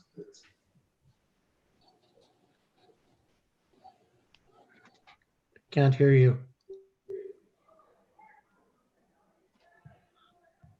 You must be you're muted, I think, or something there. Yeah, darn computers. So the capital contingency fund, it's a part of this grouping. This is one that is pretty much an additional 1% on the levy. Is something that I can't agree with. Based on the 2019 budget, we were able to demonstrate that we were able to put money away for things like the community improvement fund by using funds from ECOM and just directing funds accordingly. So to save a 1% increase, I certainly agree if contingency on that matter. Maybe we can budget for contingency within the proposed recommendations, but to add an additional 1%, I'm not for that one. I motion to remove that item. If I may comment, perhaps Treasurer Gorman can explain. When you say contingency fund, are we talking as a reserve fund? A contingency fund doesn't, in my mind, is not the same as a reserve fund. So can you clarify that aspect of it? Thank you, Your Worship, through you to council. Correct. It's not intended to be a reserve fund. It's earmarking funds for those sort of unforeseeable repairs that we inevitably encounter over the course of the year, rather than dealing with it in July, August, October. Should they not be utilized, they would roll into a contingency, roll into a reserve fund at the end of the year, and any draws against this fund would basically be put forward to council through resolution. See, I'm more in line with Councillor Adams as well, that I'd like to see that kept separate under our reserve fund policy that we do not have in place, but hope to have something in this budget to cover items such as a contingency fund would be. So I agree. I think removing it for further discussion. So thank you, Your Worship. So I think that's one that we'll flag to bring down to the end of the report and sort of have a discussion just quick. Are there any others within this lecture that you'd like some further discussion or explanation around? Councillor I'd like Adams? go ahead. Oh, Go no, ahead, let somebody else speak. Okay, Councillor Ivanov. Yeah, I'd like more explanation about this contingency fund. Exactly what is it? I mean, every year we seem to have a bunch of projects, and not something, but we'll have a boiler breakdown, we'll have a pump breakdown, and then all of a sudden we're looking for money to repair that with, or to replace it with. Is that what this fund is meant to do? Maybe I can help out, Your Worship. Through you to council. So we introduced this a number of years ago in other municipalities. And what it does is it does exactly as Councillor Ivanov has stated. It provides a cushion or a safety net for when unforeseen capital expenditures arise that weren't planned. And it allows council to use capital assets to their full extent to almost failure, that they're not mission critical capital assets, but when the issue arises, there's money within the current year's budget to fund those projects without council having to dip into a reserve, which essentially is opening up the budget process when you dip into a reserve to fund a project in the current year, which would require notice and a lot of messy things like that. So it just provides that cushion for council to have, and we treat it exactly like a reserve fund or a reserve, in that staff can't access that contingency without a council motion. So we report to council what the issue is and recommend that that contingency be used. If it would help council to fund that from reserves for the first year to try it out, and that wouldn't be any impact to the tax levy, it might provide a comfort, level of comfort for members of council to see how it works. And the reality is if it's not needed, it's there to go back into a reserve for the next year for future purposes. Does that help? Yeah, I'm thinking of what took place in Sudbury over the winter with their way over budget on snow removal. And like when we set our budget now for snow removal and plowing, we're going to have a lot clearer picture, but it's always a bit of a crapshoot that how much snow you're going to get. Would that cover something like that as well? Not just a capital project? Unforeseen capital project, I should say. Shortfall? Certainly. So through you, Your Worship, to council. So it wouldn't be used in the same way, but it would soften the blow to the overall annual budget, in that going over in one particular area that is unforeseen because of the weather, but having that cushion of $100,000 may actually leave council in a good financial position at year end as a result of having that $100,000 cushion there to soften any unforeseen blows that do occur. Councillor Adams? So that's kind of where I was going. I was maybe some of the capital expenses that are being proposed have a contingency built into it. and we don't need that $100,000. Certainly if things do go wrong. On a kind of separate item within this one on my list is the 0051. I would motion for that one to be removed. But yes, is it not possible though for contingency to be built into the proposals, and that way, if approved, you still have that wiggle room? So through you, your worship, to council, staff is encouraged to build in contingencies. So if you look at your major project, the Swastika water wastewater project decommissioning, there are contingencies built into those, but they wouldn't be available for access mid-year if something happened, because we don't know what the end result of those particular projects would be. So the idea would be any surpluses from any particular project would assist with that year's end result financial position, or be transferred back into reserves for utilization in future years for other projects. Councillor Adams. So for 2019, how many capital items required additional funding to cover the project?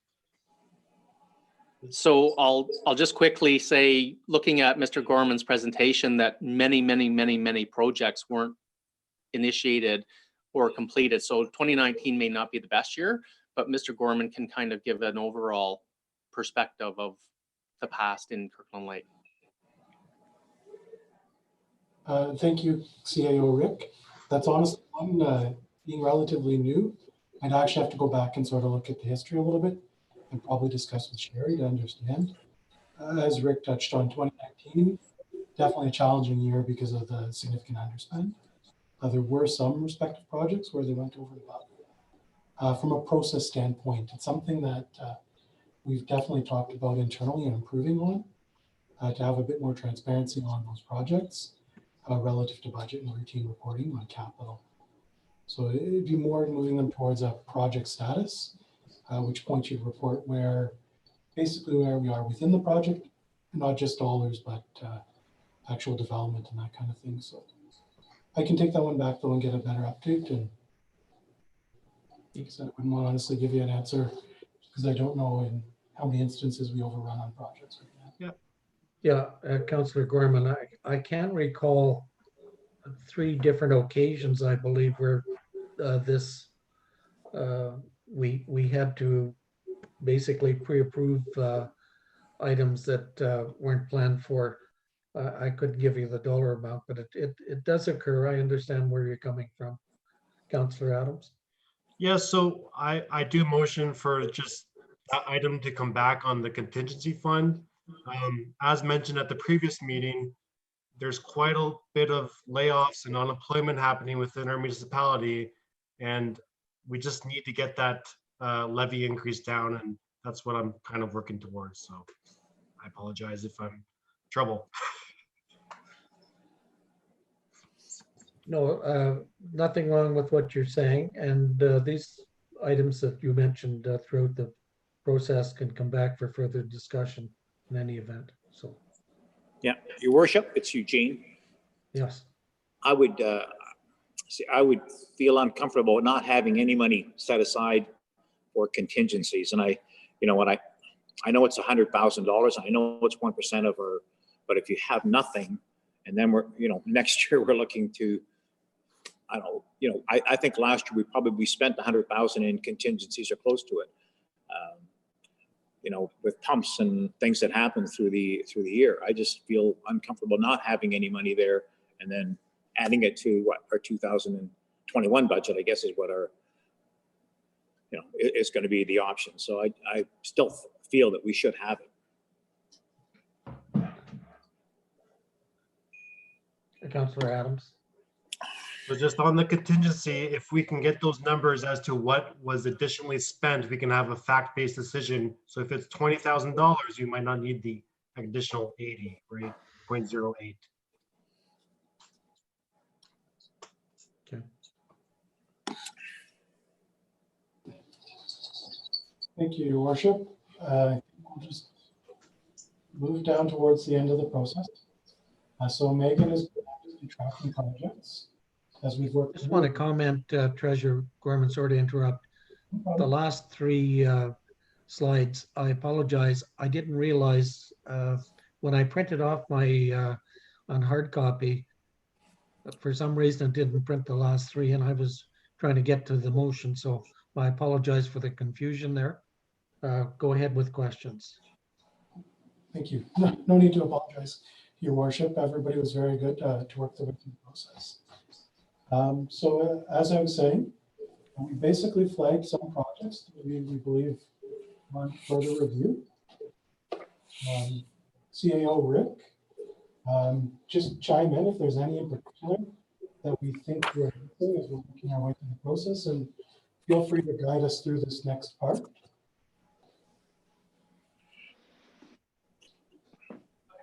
Just a general comment, Treasurer Gorman.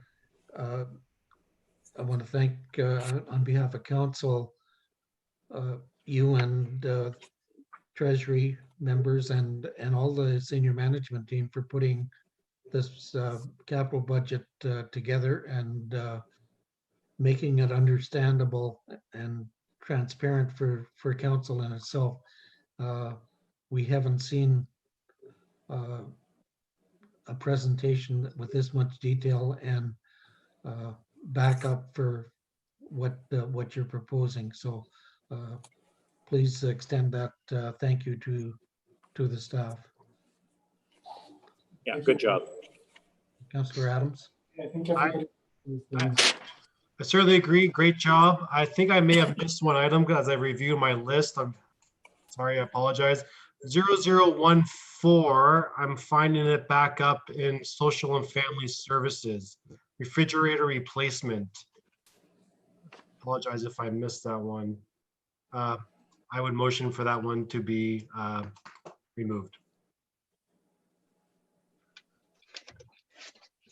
Okay. So from our review and the requested ones eliminated, I will read the motion that is moved by Casey Owen, seconded by Eugene Ivanov. Be it resolved that memorandum number 2020-10-002 entitled Proposed 2020 Capital Budget Presentation, and that staff be directed to include the proposed projects as presented in the 2020 consolidated budget, save and except for the following projects. B 2020-0014, 0016, 0020, 0021, 0023, 0025, 0036, 0044, 0048, 0051, 0056, 0057, and the contingency fund, which did not have a number. Okay, any questions, comments? Councillor Adams, or we're ready to vote? So these, we're voting for that, these come back for discussion, is that correct? Actually, Your Worship, if I can help out. Yes. No, you're actually voting to recommend the projects, save and accept the ones that you extracted, to the operating budget. So those will be disposed of. Mr. Gorman will go and place those projects into the operating budget. And then we're going to go individually, all of the projects that were extracted, starting with item number 14. And then council will give specific direction on what you would like done with those projects. And if it's deleted from the budget, that's okay too. Does that make sense? Thank you. Yeah, that clarifies it. All in favor?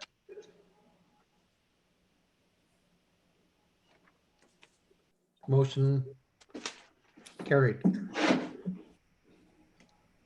Confirmation bylaw. Oh, Your Worship. Oh, go ahead. Now we need to go through each individual project that was extracted. So the first project would be item 0014. And I believe Councillor Adams had that extracted. You want And to you go may through ask, each? You want to go through Yeah. each one of these now? yeah, Oh, I thought they were coming back. Okay, go ahead. So perhaps Councillor Adams would like to speak to item number 1.4 and what his wish is with respect to that project. Yep, 0014. So pretty much my total savings that I calculated was trying to reduce the levy increase by around. Excuse me, 0.5%. Councillor Adams, could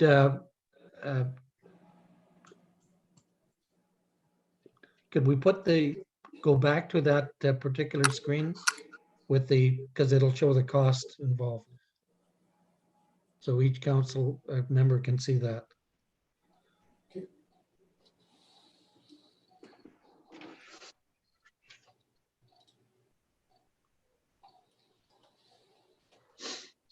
So your worship, I believe on my end, I am on that screen. Is that showing up for you? I see it here too. Okay.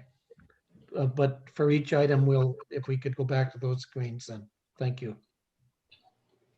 Go ahead, Councillor Adams. Yep, so basically with my list that I made, I was trying to reduce the levy increase to our citizens by around 4.5% by either removing or having the efficiency fund. I'm only one person. So this item, refrigerator replacement, 9,444, directly impacted by the levy. I believe this should be removed. I'd like to hear from Nancy. Thank you, Your Worship. Through you to council. This is in there because it's one of the original refrigerators. The building is now 15 years old. It's Dan Thomas has managed to keep it running, but it is not going to last the year. If you remove this, we will be bringing it back at some point for emergency replacement. We will have this item in next year's budget as well, just so that you know, because there's another one that's original to the building. This is a health and safety issue. The residents' food is kept in these refrigerators. So you're recommending that this not be removed? I am recommending that. Thank you. But in that regard, Your Worship, Yes. if council wishes to finance it from reserves, if that is the goal, is to reduce the impact on the tax levy, then council could move that it be included or recommended to the operating budget and be funded from a reserve fund. Your recommendations, Councillor Adams. So we do have a projected surplus of $600,000. Is that correct? Correct. So if we were to fund that from the projection of only $9,000, that's something that we can do. So I would motion that it goes to the operating budget. You can keep your health and safety compliance, and we can reduce the burden on the unemployed within our community.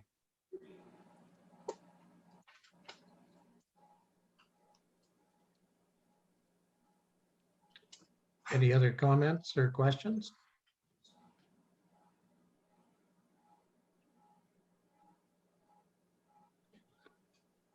Does the clerk want to present that motion?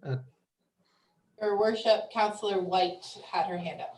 Okay, but she's not on the screen here. Sorry. Councillor White. Sorry, Pat, next time I'll speak up.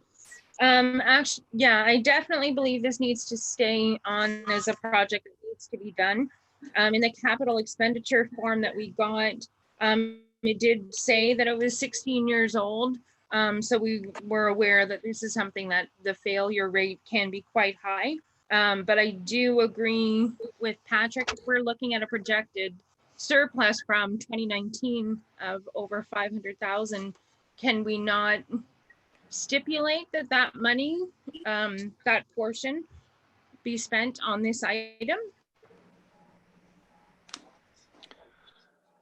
Perhaps what might be best, Your Worship, is staff will prepare and present a annual surplus deficit disposition report. And while 2019 was a good year and results in a surplus, we would recommend that the reserve be used, and the staff disposition report would recommend that the surplus go into reserve to bolster reserves, if that makes sense.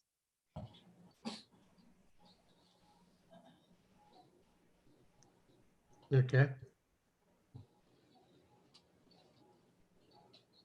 I'm just a little concerned we're gonna use up all the surplus this afternoon, wiping out. That's why it might be a good idea just to allocate from reserves, your worship, knowing Yeah. full well that the recommendation from staff will be to allocate the $600,000 surplus from 2019 back into reserves. Okay, that was my concern. I agree.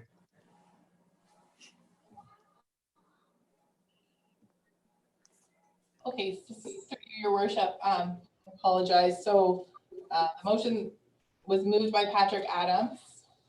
Can I have a seconder? Councillor White. Stacey White. And am I understanding that we're moving for item B 2020-0014 to be removed from the capital budget or sorry, I keep motioning over here. I was just saying, I know the end goal is to stay funded through reserves, but. So maybe I can help out, your worship. So Please. it would be it resolved that project 0014 be recommended to the operating budget and funded Yes, from capital reserve. yes.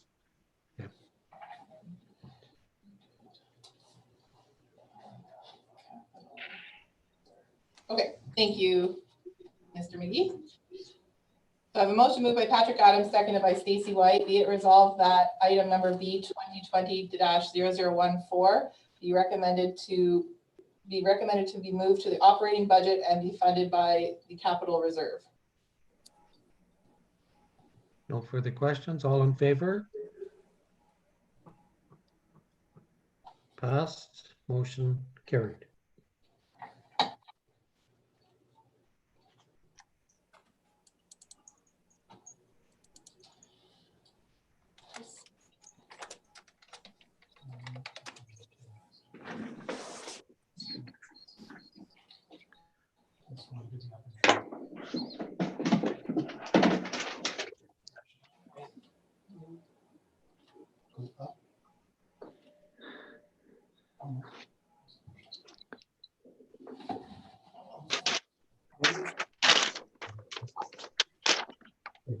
This is your next step.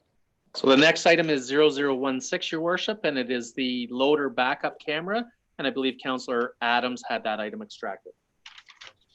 So on this matter, the backup camera, so is this for a safety item? Because we can look at other controls. If it's about pedestrians or hitting equipment, maybe we can do better traffic control or making sure we have better policies in place. Question on that one, and the mayor can't seem to, I don't know, so I'm just gonna Okay, ask. I see you now. Go ahead.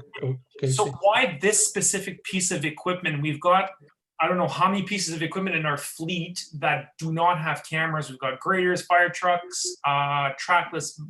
Why this one would need a camera? Can we get an explanation on that one?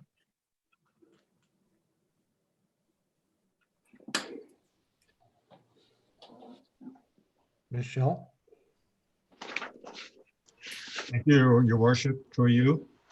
The backup camera is a health and safety issue that by even putting mirrors, it will not provide the vision that we're looking for. We're looking at purchasing the camera and proximity sensors that will improve the 360-degree visibility for the operator itself, especially when he's plowing when he's alone, he's plowing the roads or even grading. We don't have traffic control in place for those operations.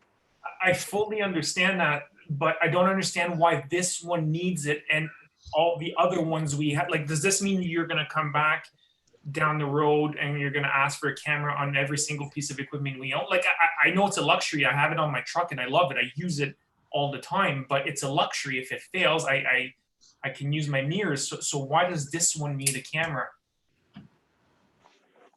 Well, we want to increase the operation safety.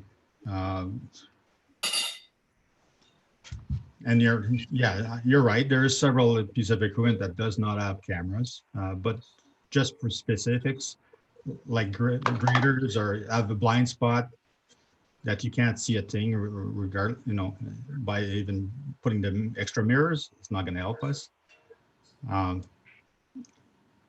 It's based on various equipment. This one is identified as a higher risk.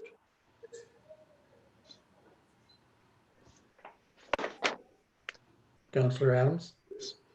So on the public report that we got back on the health and safety, how we did throughout the year, we talked about some of the incidents, and some of them were for the collisions that happened was based on lack of training. So if we're able to invest in training on that item, I feel we can save $5,000. So I would still motion for this item to be removed.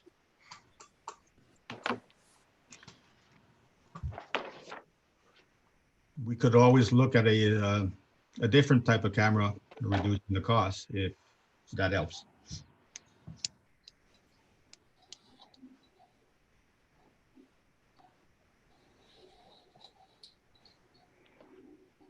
Any other comments or concerns?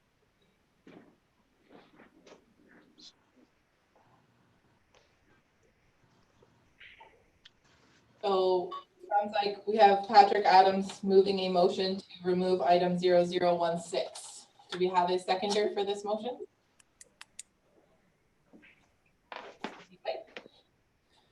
So be it resolved that item number B 2020-0016 be removed from the proposed 2020 capital budget. All in favor? I only see one hand. Councillor Adams, anybody else in favor? Stacy, Stacy? Dennis. Yeah, I can't, I unfortunately, I'm only seeing 3 councillors on my screen. Can you clarify the vote in favor?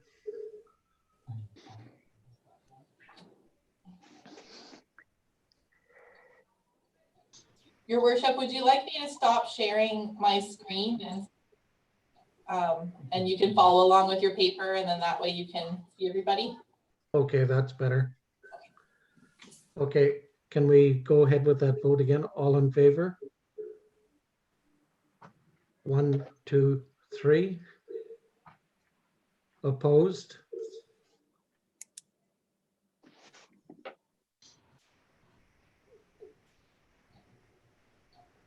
Three. How could we have a tie? Don't we have 7? No, Rick. I believe, Rick's not yeah, I here. believe you have a declared pecuniary interest, your worship, so it would be a tie vote. Okay, so defeated.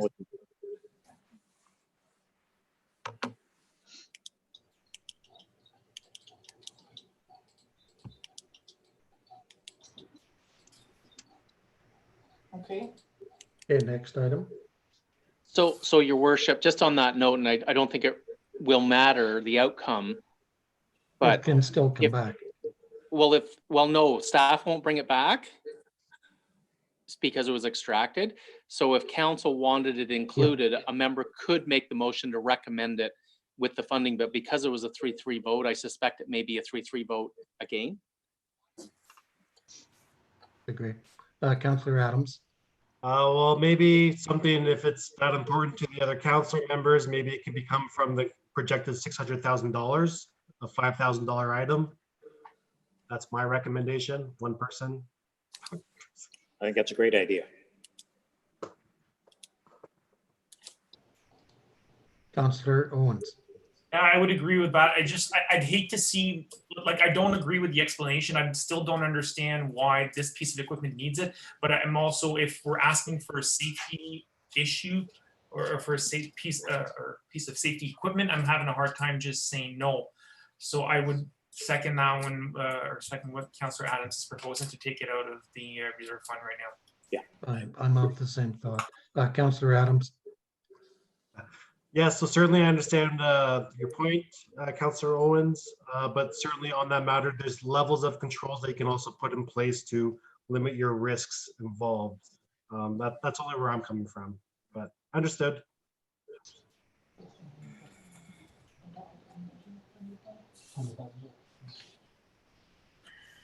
Okay, we'll go to the next item.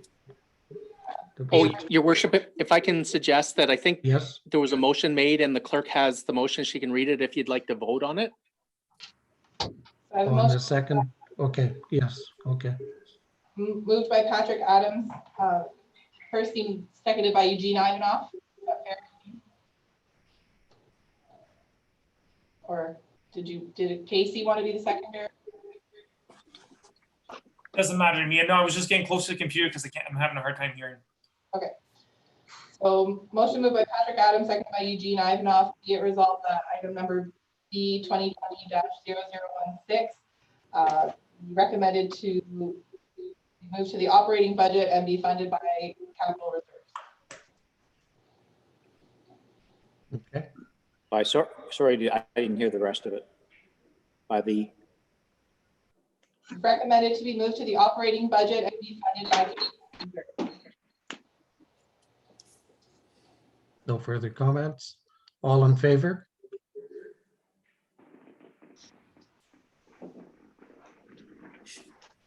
Motion passed.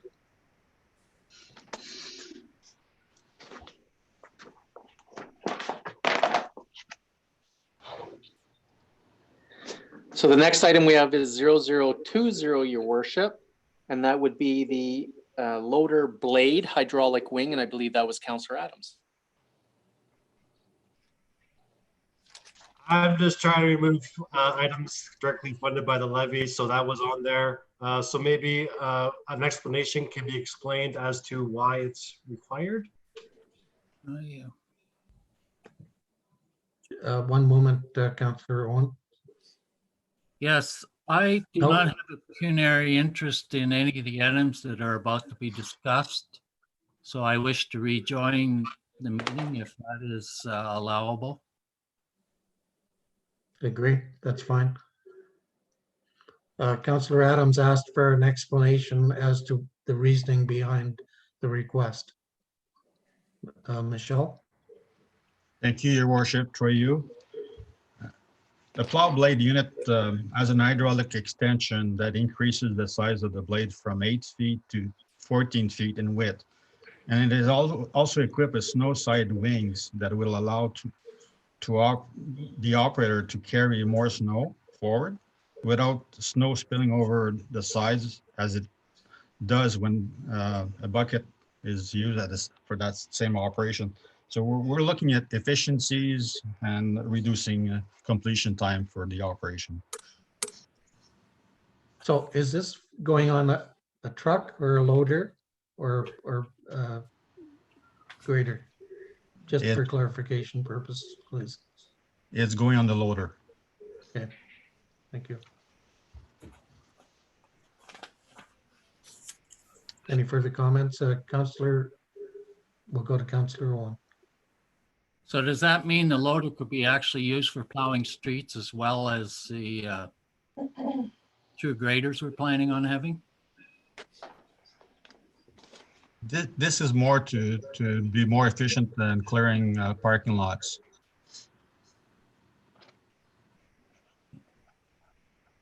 And laneways also. Councillor White, you had. Sorry, I'm already unmuted. I'm just wondering if the clearing of the parking lots are such a big issue. We didn't have many complaints over the last 2 to 3 years, so much as the clearing of the streets. So that's where my concern is. Are we focusing more on parking lots or the actual street preparations in winter? This was more focused on laneways and parking lots. So the efficiency would be easier clearance and less time spent? That's correct.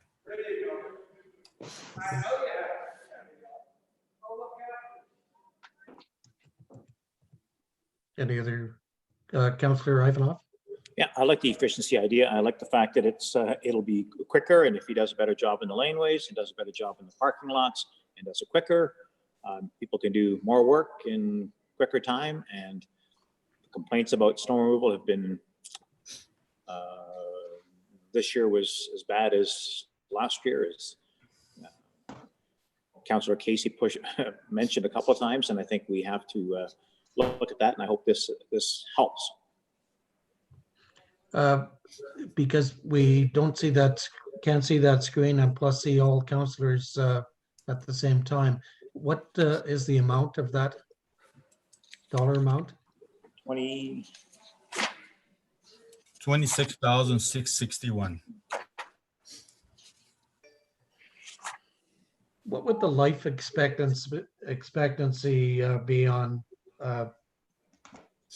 that blade, in your estimation?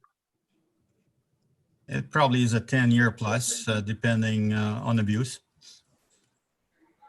Okay.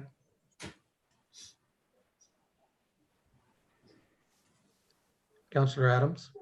Yeah, so part of the snow removal concerns have been during the spring thaws, and that's why we're going for a used grader, because we need to get that base layer down. I feel this might be a little bit of an extra, certainly a nicer expense than we can afford right now. I would just stick to personally not funding this item. 1%.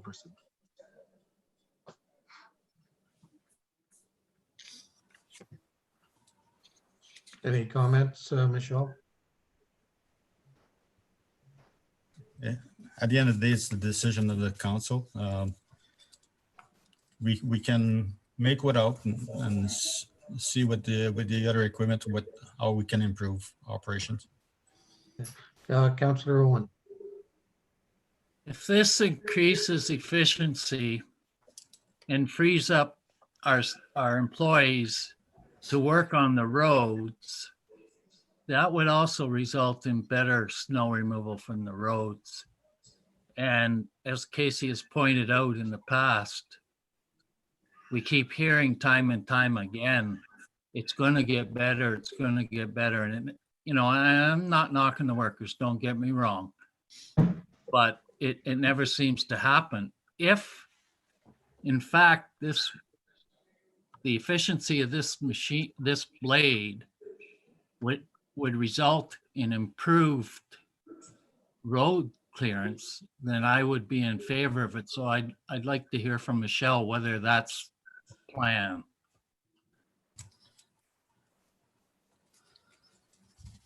Michelle? Yes, well, the loader is, one piece of equipment that's fairly used quite a bit. We probably would do better clearing. We can even use probably this piece of equipment when we do some snow removal along sidewalks when it over X amount of months. If that's going to push more snow, and that machine can go on some of these sidewalk areas, not like on the government road by Kintyre, if that would be helpful, we could use it in that aspect. I don't know the limitation until we would try it. Maybe I can help out, Your Worship. Yes. One of the areas we're looking for the service delivery review to focus in on is the process improvement of the winter control operations.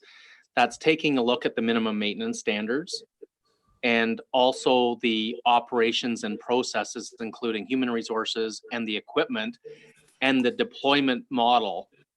So you will most definitely see improvement in the winter maintenance area. And a lot of it will be as a result of the review of the processes, the people, and the equipment being used to maximize all of the efficiencies.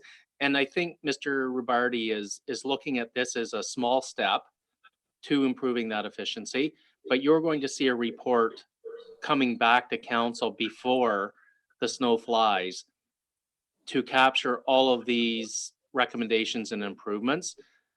as to how we can improve the winter maintenance control program in the town of Kirkland Lake. And number one, it's going to mean when it snows, we're going to go out and plow snow, not wait for 8 centimeters. Councillor Owens. I agree with what's being said right now. I think to be able to we've asked staff to step up on snow removal. We've asked them time and time again. We need to put our money where our mouth is and give them the tools necessary to be able to accomplish this in a timely fashion. And Councillor Owen is right on this one. It's a time, and Councillor Ivanoff as well, it's a timely fashion. So if they can finish these parking lots faster, yes, there's no complaints about parking lots, there's no complaints about laneways, but once that piece of equipment is done there, it can go on to other areas of town and help out. So for $26,000, I think it's a well worth spent, or the money is well spent on this one. Councillor White, you had your hand up.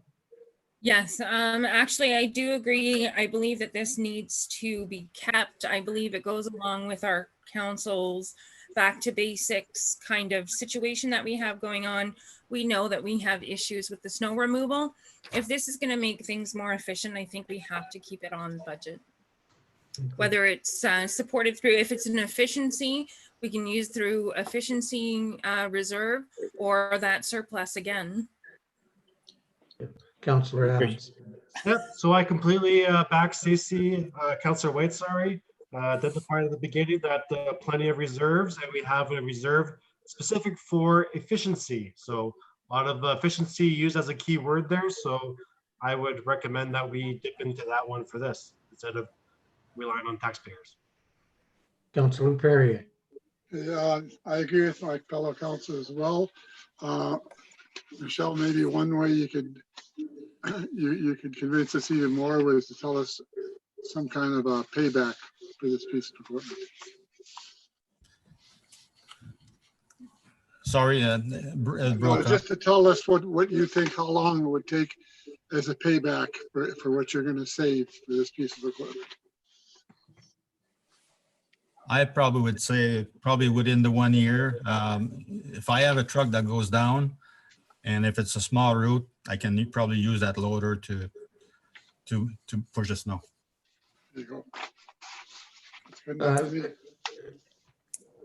Mr. Riverdie, the one thing I was just wondering, would this changing that or putting this additional blade on, would it lead to less maintenance and stress on the front end loader, one way or the other?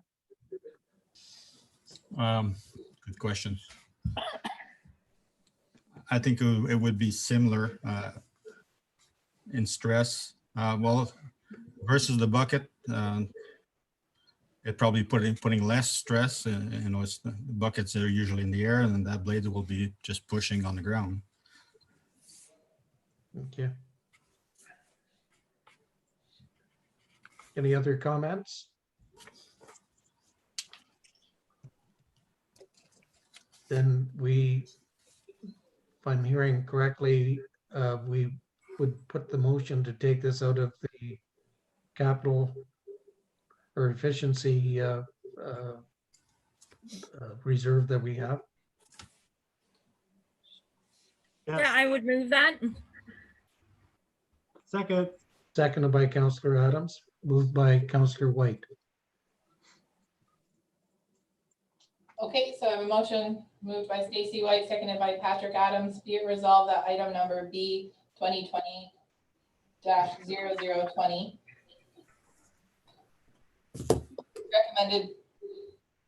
be recommended to, sorry guys. Am I moving it to the operating budget and then we want to use the efficiency reserves? Should we fund it through the reserves?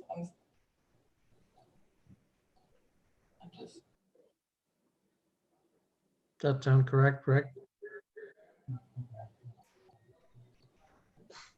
Okay.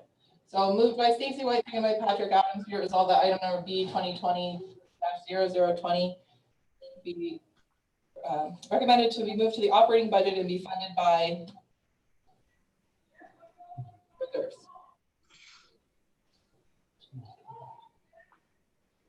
Just a quick question. Go ahead, Councillor Adams. Maybe through your worship to Keith Gorman. I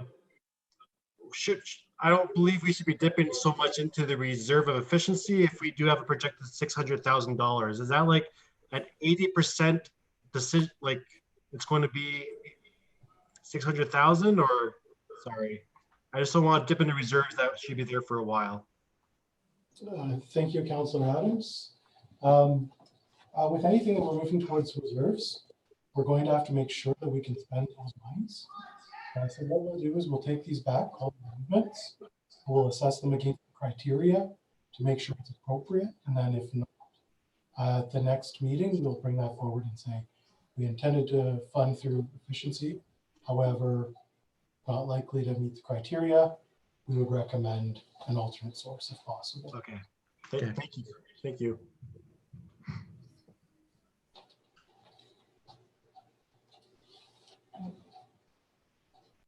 So, Megan, where are we on this one? Okay, so the motion is moved by Stacy White, seconded by Patrick Adams. Be it resolved that item B 2020-0020 be recommended to be moved to the operating budget and be funded by reserves. Okay. All in favor? Motion carried. Next item.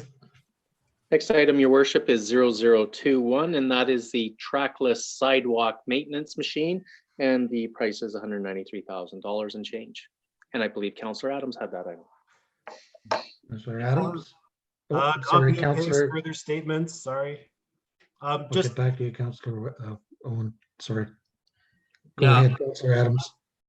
No, I'll let okay, yeah. And then I'll return after this item. Sorry, my memory wasn't that good. I didn't remember this item was coming up, so I will check out and then check back in. Okay, thank you. Councillor Adams.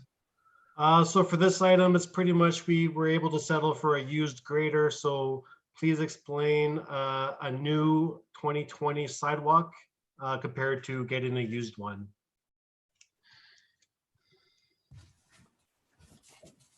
Thank you, Councillor Adam.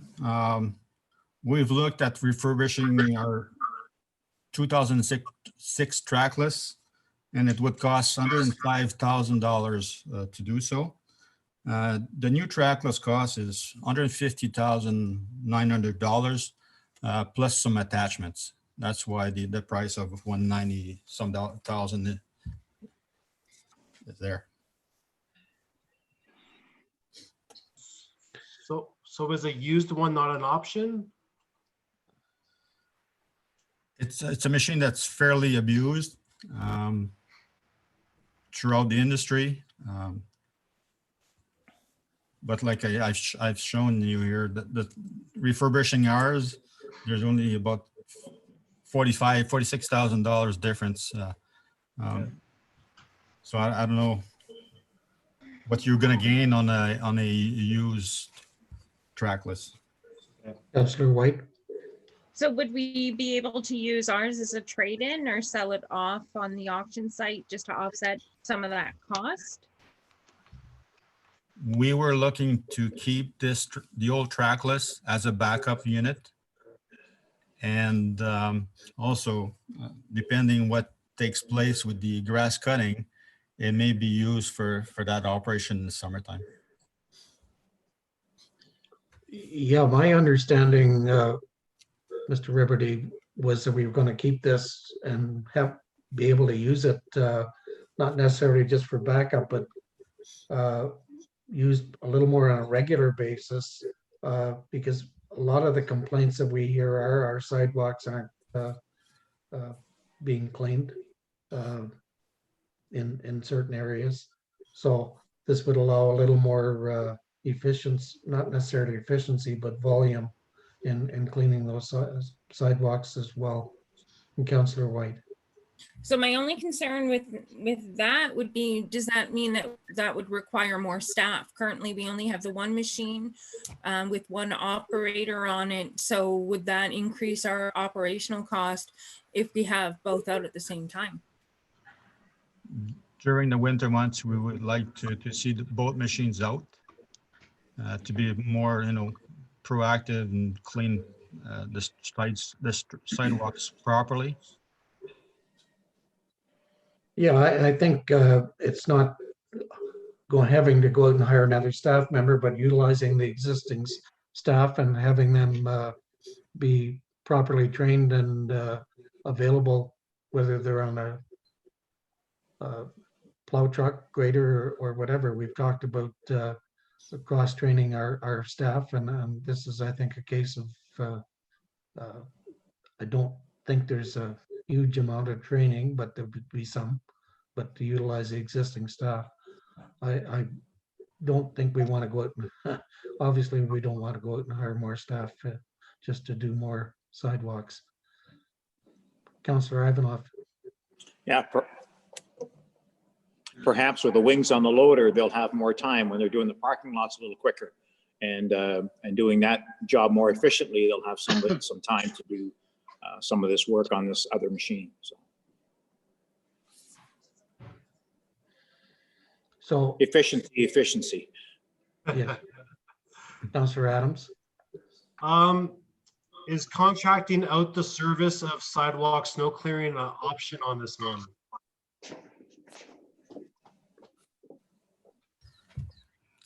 It could be, but I would caution, sometimes it would be difficult with some contractors. We need to ensure that we meet the minimum maintenance standards. So there'd be probably a deployment issue, but with our own force, I believe we could improve the sidewalk clearing operation. Yeah, just one comment, Councillor Adams, on contracting out. I don't believe that there's any contractor in town, at least, that has one of these machines that could provide that service. So we'd be looking at an out-of-town service. I think contractor could come in. Is that a fair comment, Mr. Liberty? Yes, it is a fair comment.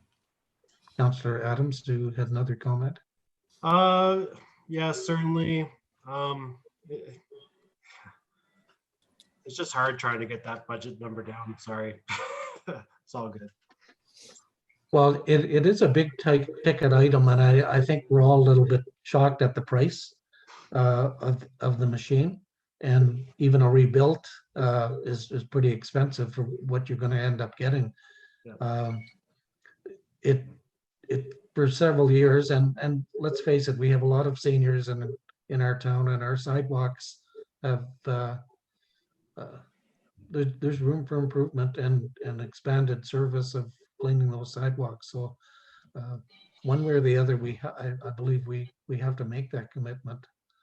Yeah, Councillor Adams. So is it possible to possibly get one more year out of it and maybe budget half of that cost to carry over to next year?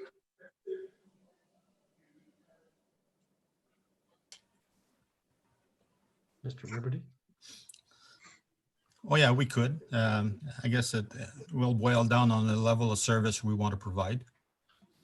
So then I guess my personal motion would be to half that cost and have it budgeted for 2021.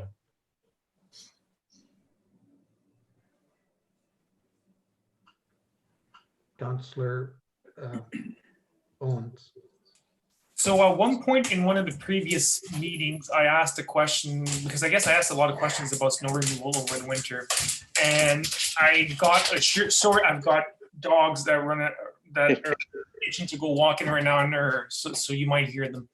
I asked a question concerning winter maintenance for sidewalks, because our track record this year was it was terrible. Like, I'm not going to hide it. We sucked at plowing sidewalks within the town of Kirkland Lake this year. I've never seen so much accumulation of snow and ice on our sidewalks in the 16 years I've lived here. And they assured me that a plan was in place to make sure this did not happen again next year. So is this track list the key pivotal point of this plan for next year? So if we say no to this, does this put us right back as to where we were in 2019, 2020 winter? Maybe I can jump in, Your Worship. So when I looked at the track list in the budget, I was shocked at the price as well. And I asked the question from a challenge perspective in our staff meeting, could we not look at a reconditioned or a demonstrator or something? My concern is that the level of service has been so poor in the past that when I toured the Public Works facility, both sidewalk machines were in the mechanics bay for service. They were broken down. I said, get a rental up here, do what you need to do. The reality is one of the fastest growing areas of liability and insurance claims is slip and falls on sidewalks.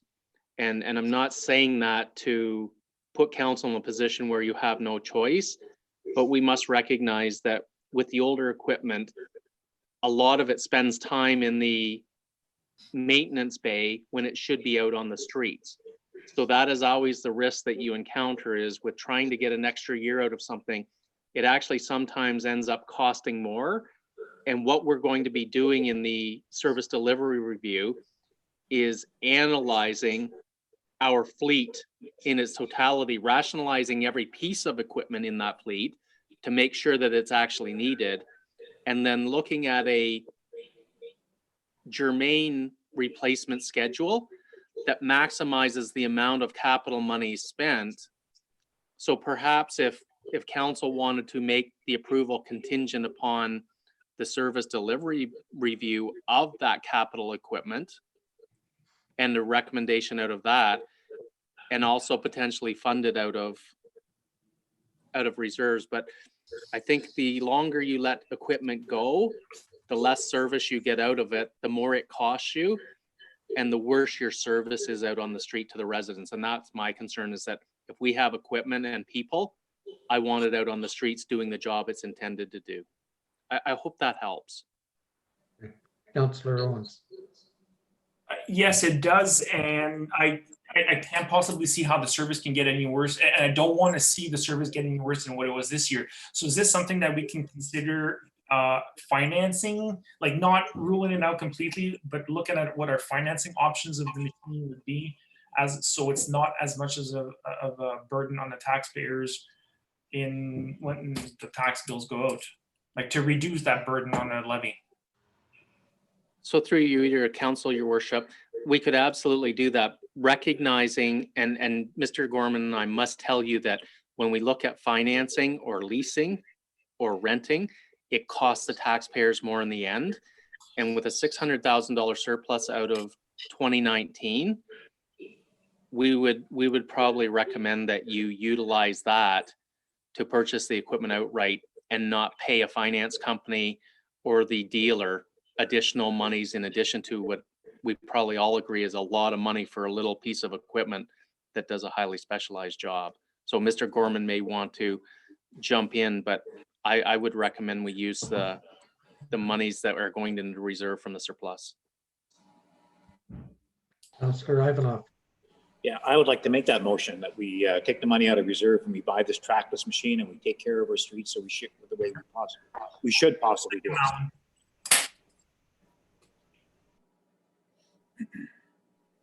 Councillor Adams.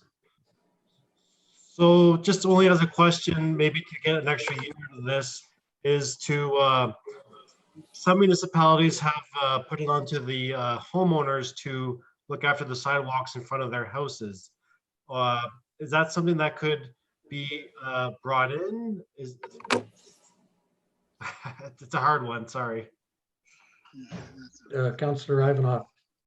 From what I see downtown, there's quite a few lots that are either abandoned or empty, and they're town parking lots, and the sidewalks would probably be nice to go down a nice sidewalk that you force somebody to try and clean, but then you're caught with this empty lot or abandoned lot, or so you'd be caught with that anyway, Councillor Adams. Thank you.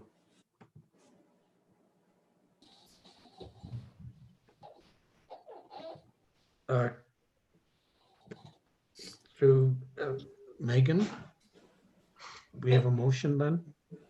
Motion moved by Eugene Ivanov, seconded by Casey Owens.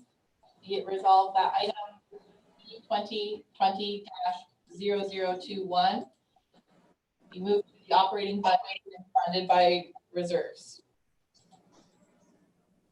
Any further comments? No questions? All in favor? Motion carried. Next item. Thank you, Your Worship. We have item number 0023, and that would be the radio communications project. And I believe Councillor Adams has that item extracted. And the amount?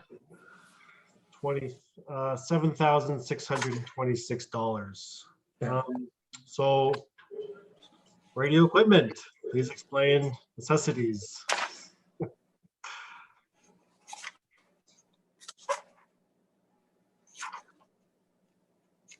Motion to remove item.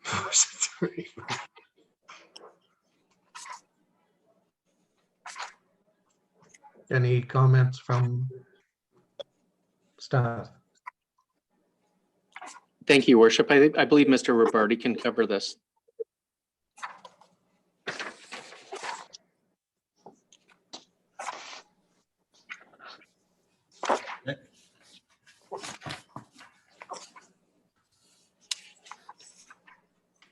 Yes, 23, sorry. To you, Your Worship. This is basically for handheld radios for our staff when they're doing traffic control. We're just, during snow removal, we want to be efficient in our operation. So we have communication with everyone involved to be more efficient. I would imagine health and safety would be part of this as well. It is priority. Councillor Adams. So as our current traffic control plan, which is required, how do we communicate? Well, before they even go out, they prepare the plan and then they discuss before leaving site, the garage. But then there still need radio communication for operation efficiencies, to close streets and so on for the operation to move forward. So what are we using for communication now? We do have some radios, but they're aging, so it's time to replace them. Or actually, this one is we need to increase the amount of radios we have available. Adams.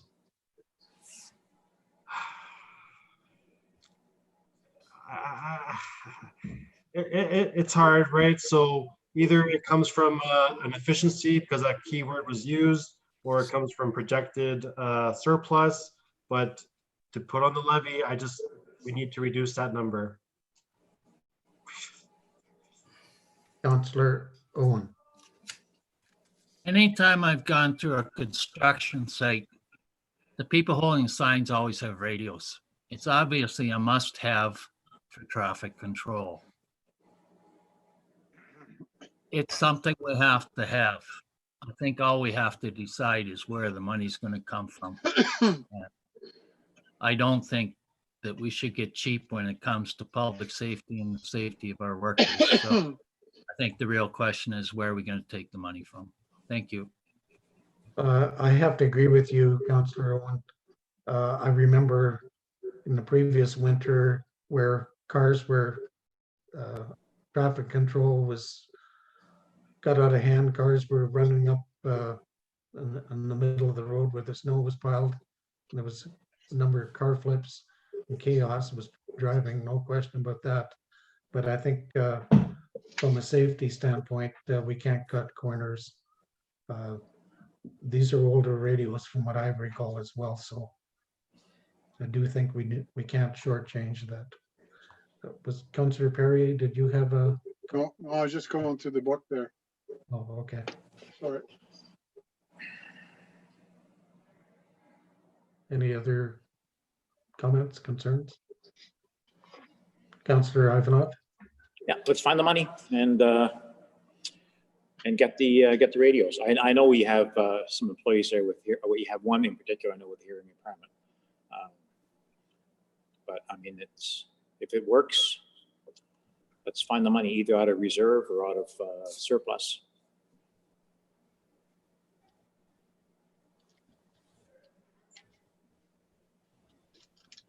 Councillor Adams? Do you have any direction where you want it to come out of? Keith should be making. Or not coming out of your pocket at all? Or not coming out?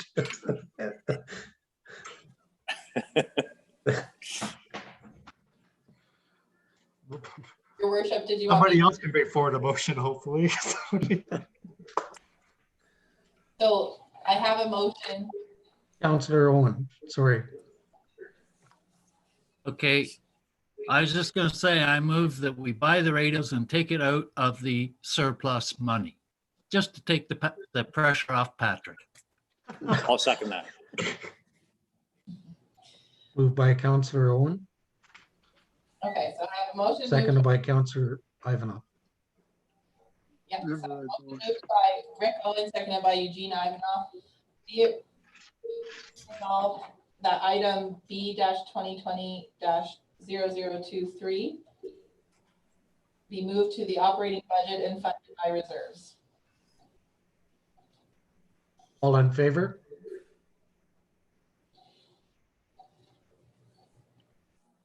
Motion carried. Next item. Thank you, Your Worship. We have project number 0025. That would be the Second Street crosswalk, and I have it for $24,422. And that would be extracted by Councillor Adams. You're up, Councillor Adams. Sorry, CAO Rick. That one's at 60,000 across. Oh, my apologies. I was looking at a wrong number. What's the amount again? 60,000. Okay, so on this one, I do believe we have heard from the public that it is required, right? And we've looked at the maps and how do the kids cross that street, right? They are jaywalking in a sense, right, to come up that street and walk across. We've talked about traffic controls as well. Maybe through your worship to Ashley, what other controls could we put in place before we use that crosswalk sign? Lights. Through your worship, the other options that we considered was putting a crossing guard there. Yep. There was also the introduction of the three-way stop sign that we were looking at. So no crosswalk, but just implementing stop signs so that people would stop and give the opportunity for the pedestrians to cross.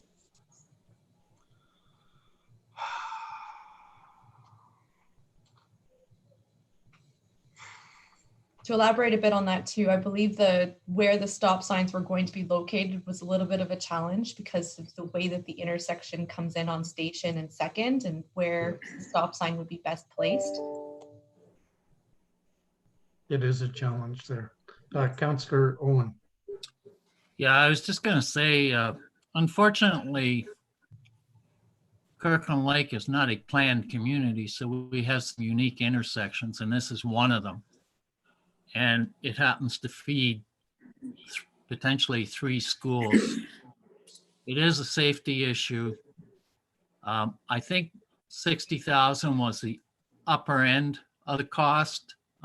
Based on what New Liskeard had spent, they originally thought it was going to be X amount, and then other costs came into play. I don't think we can fool around with the safety of our children. I think we have to include this.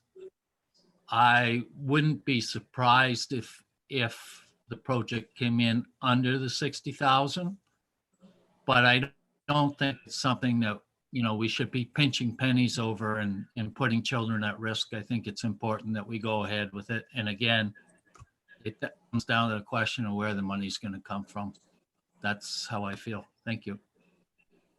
I too am shocked at the cost. I never realized, dreamed it would be that high, but that's one place we can't cut corners. I do have to agree. So one way or the other, we have to do something that's going to alleviate that safety issue. If I may, your worship, Yes. we've looked at the intersection itself, and initially it was 60,000, then we reduced it at 30,000. We looked at, instead of installing it right at the corner, we're going to offset it closer to that, to where the hydro poles are. So we're going to be hardwiring the system. We won't put solar panels, so there's going to be some cost savings, and we will probably clear the snow on the sidewalk closest to the school itself. So that may eliminate a cross guard with time.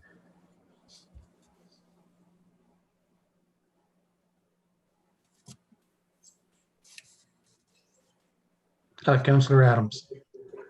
Sorry, through your worship to Michelle. So what your recommendation is there are other controls we could implement to reduce the risk of collision? Well, we've looked at the intersection itself. We've reduced the cost of implementing that system. Since instead of going right off Station Road, we will be putting it on Church instead. It's going to be more of a direct travel for the students, pedestrians. Doesn't that, oh, sorry. So my recommendation on that matter, if we can implement other controls on that safety risk, is to space this one out for 2 years. Yes, we can do it, but right now for $60,000, that's 0.06 increase. But it was reduced at 30,000 based on our estimate. Yep. Councillor Owens. So you're moving this to Churchill Drive? Doesn't that defy the purpose of spending the $30,000 in the first place? The problem is not Churchill Drive, it's crossing 2nd Street. That's where the problem is. So if we're going to put it on Churchill Drive, we're just wasting money.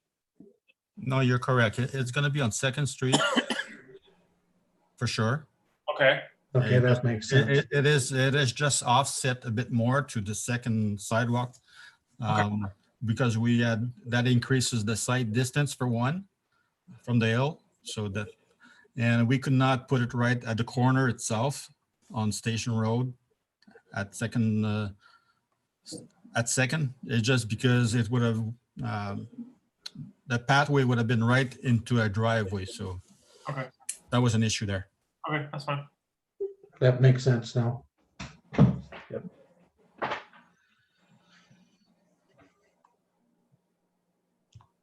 Any other comments? I believe we need to do it one way or the other. It's where we're going to find the money.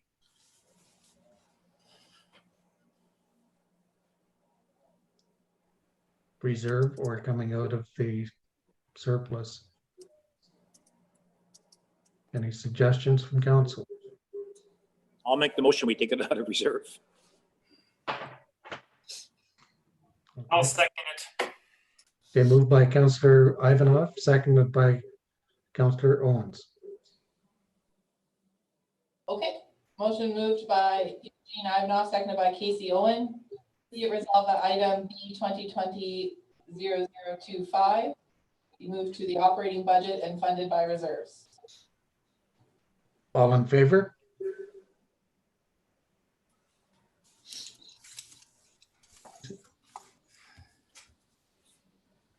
Casey, did you?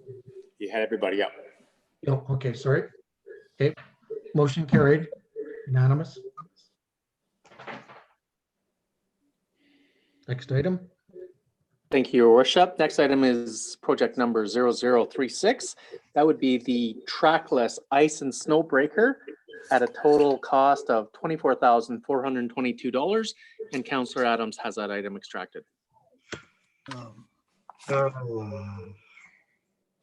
Just, I'm going to declare pecuniary interest on this one as well. Thank you, Sorry. Councillor Owen. Owen, sorry. So that was 0036. Correct. Okay. Snow and icebreaker attachment, $24,000. Is it a must-have, or is it something that we can do for next year?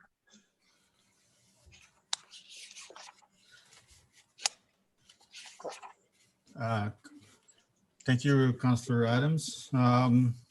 It can probably be deferred. We're just looking at, the climate change and getting ice buildups, and this would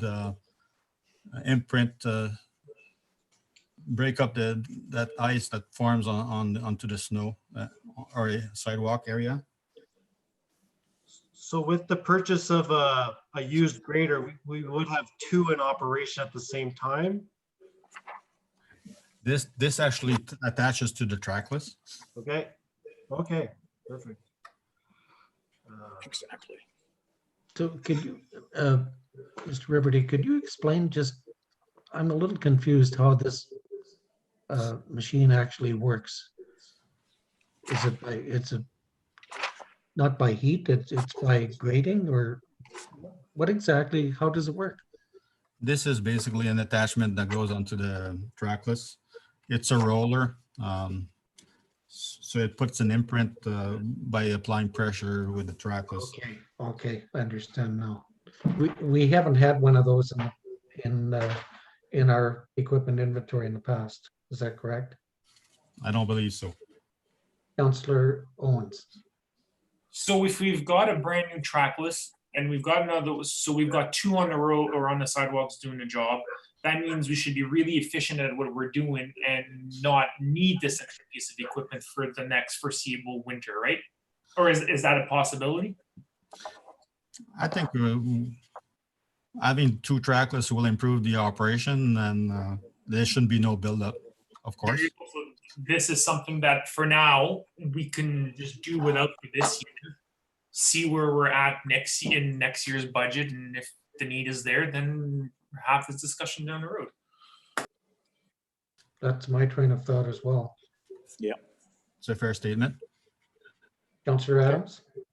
Councillor Stacey first, please, this time. Oh, sorry, Councillor White.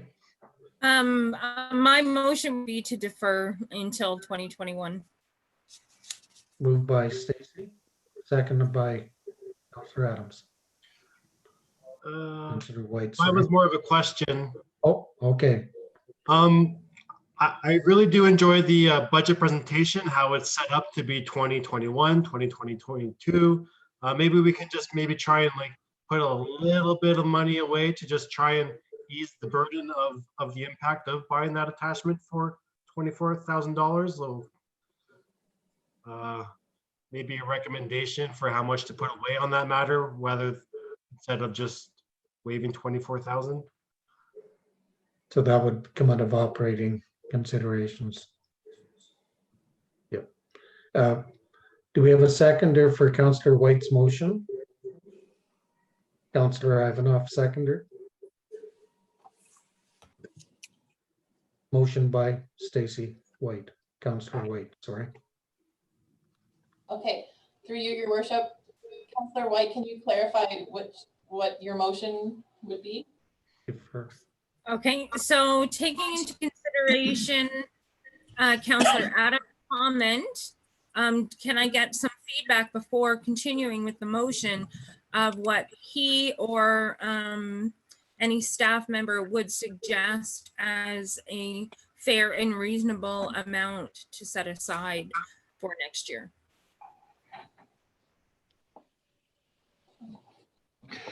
I wonder, Your Worship, if just deferring the project to 2021 and worrying about the funding in 2021 as a relatively small total project cost.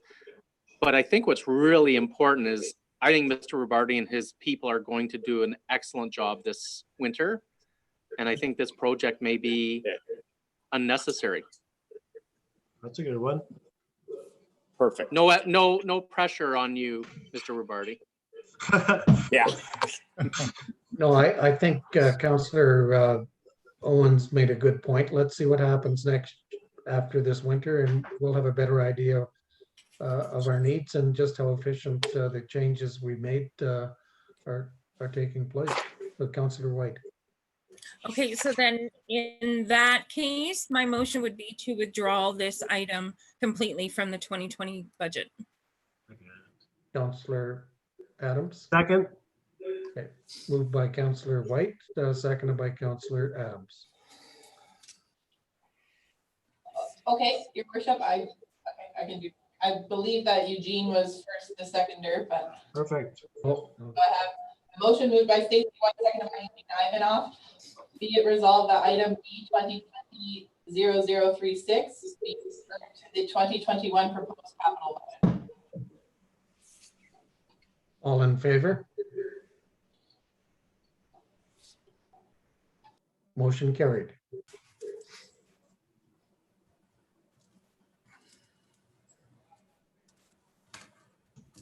Next item.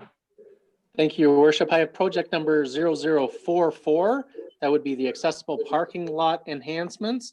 Total cost $69,276. And I believe this was Councillor Adams.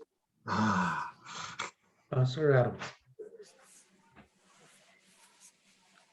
All right. So with speaking with Ms. Sackrider, she mentioned that we can hit a minimum standard. It's not really necessary as an item right now if we can hit the minimum standard to at least reach compliance. So on that matter, it can be deferred and we just put money towards reaching compliance.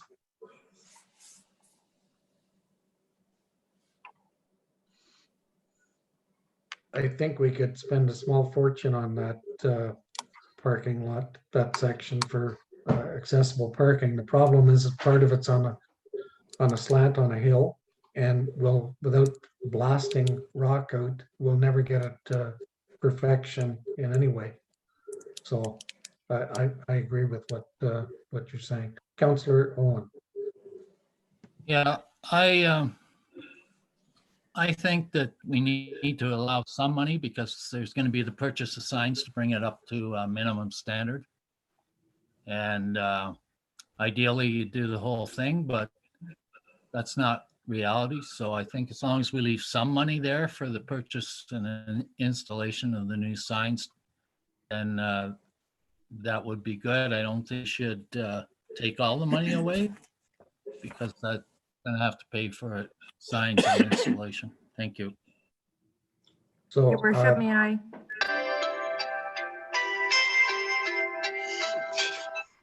Did I win a prize? Sounds like The we're lottery. I want to say, go ahead, Ms. Bilodeau. It's Bonnie. Or Bonnie, sorry. Thank you. The threshold for the signs will be lower than the typical threshold for capital. So typically the threshold for capital from a dollar amount is 5,000. We estimate the signs will be coming in at less than that. So with your advisement, I would propose that we add some dollars in our operating budget for the signage and not have anything in the capital for this year. Thank you.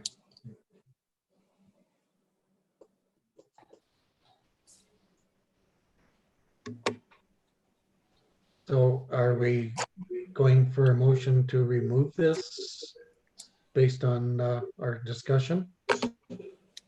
Go ahead, Megan. Okay, can I have a mover and a seconder? Patrick Adams. Moved by Councillor White, seconded by Councillor Perrier. Okay, so Stacey White.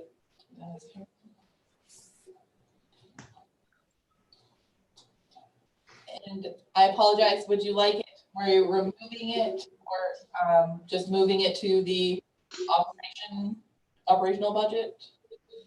Or? I believe we were removing it. We can always come back next year if that's the case or whatever. But Councillor White, maybe some further discussion, Councillor White. No, I was just saying that I believe that what Bonnie said is that we could remove this item because the spring mounted parking signs at 2,500 would just go into the operational budget. Correct? Yes, that's my understanding. So the motion would be to withdraw this entire item. Exactly. Agree.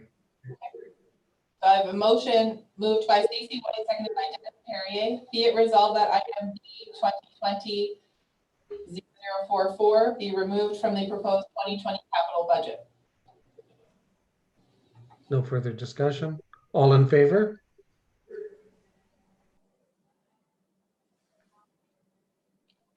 Motion carried.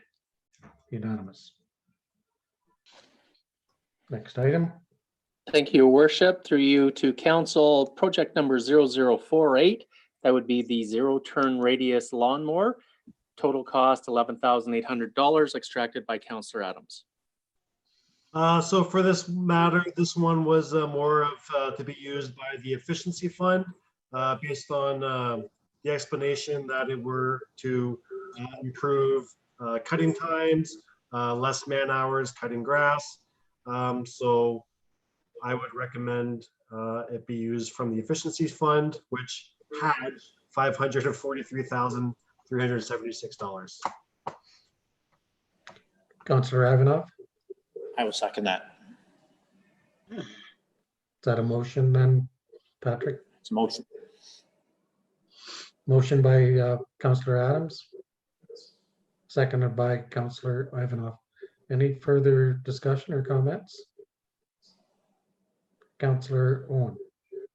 Yeah, I know I wasn't in the meeting for the other part of this discussion, but I'm just wondering, there's at least 3 other companies that make industrial strength, shall we call it, zero radius turn lawnmowers. Did we get prices from any other suppliers or any other manufacturers on this item?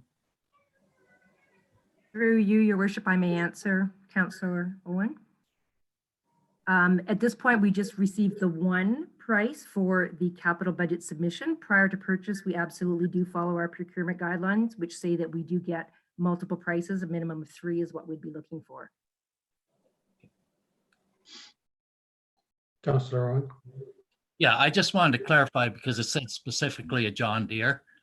And I know Kubota makes some, Echo makes some, and Toro makes them as well for industrial, for landscape companies. So that's the only reason I asked that. That's recognized. Thank you very much for pointing that out. It should, for clarity's sake, it should just say zero turn lawnmower. I appreciate you. No, I'm not being critical. I'm just for my own interest or my own questioning. Thank you.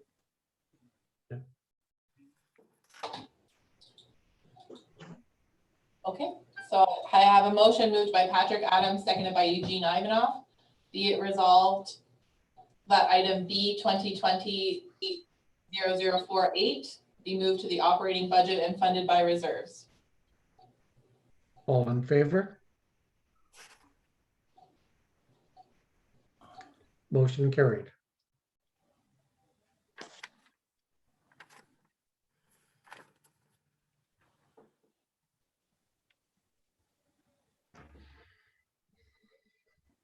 Next item. Thank you, Your Worship. Next item is project number 0051. That would be the standby generator at the municipally owned OPP detachment in the amount of $6,000. And I believe that was Councillor Adams. So a generator certainly is a backup and is good to have. Not funded by the levy. Copy and paste my previous explanations. Please remove the item. Your Worship, if you would. Yeah, Dan Thomas talked to me about this particular item. And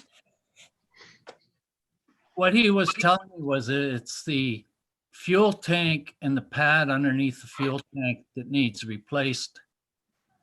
And that currently, the current fuel tank was put in when the building was built, and that it is corroding. And the fear is that it will start leaking, in which case it would have to be an MOE investigation and we could possibly face charges. He also explained to me that they looked into putting in a natural gas generator, but a natural gas generator, although it wouldn't need a fuel tank, would not fit in the room where the current generator is housed. So I think the description of this project is somewhat lacking, because it's really about the fuel tank and potential liability towards the town. There would be a new pad built underneath it that would be up to current MOE standards. The pad that's there now was up to MOE standards when it was put in, but doesn't meet current standards. That's what Dan explained to me, so I just wanted to pass that on to everybody else. You bring up an interesting scenario because from an environmental standpoint, if the holding tank is leaking, did we install it? Is it owned by the town or was it by the OPP? Do you, Councillor Owen?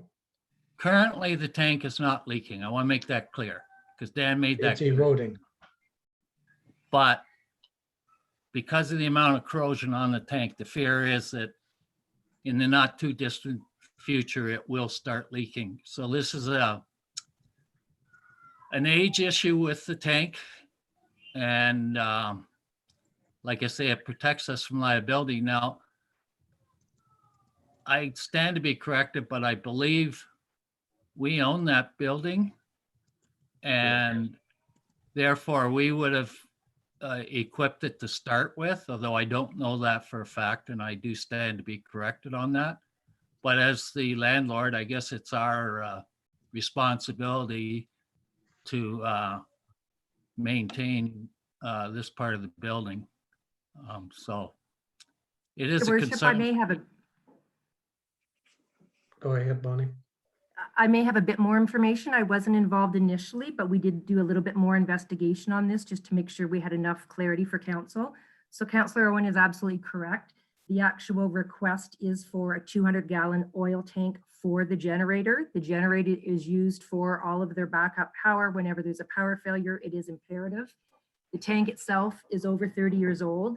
It's currently what's called a single wall tank, which means if there is a leak, of course, there will be an environmental problem. It would be replaced with a code-specific double wall tank.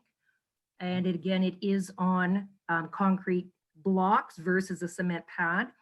So the quotation's coming in around $4,000 for the tank itself. The other amount of money would be used for the concrete pad, the installation, as well as the frame around it.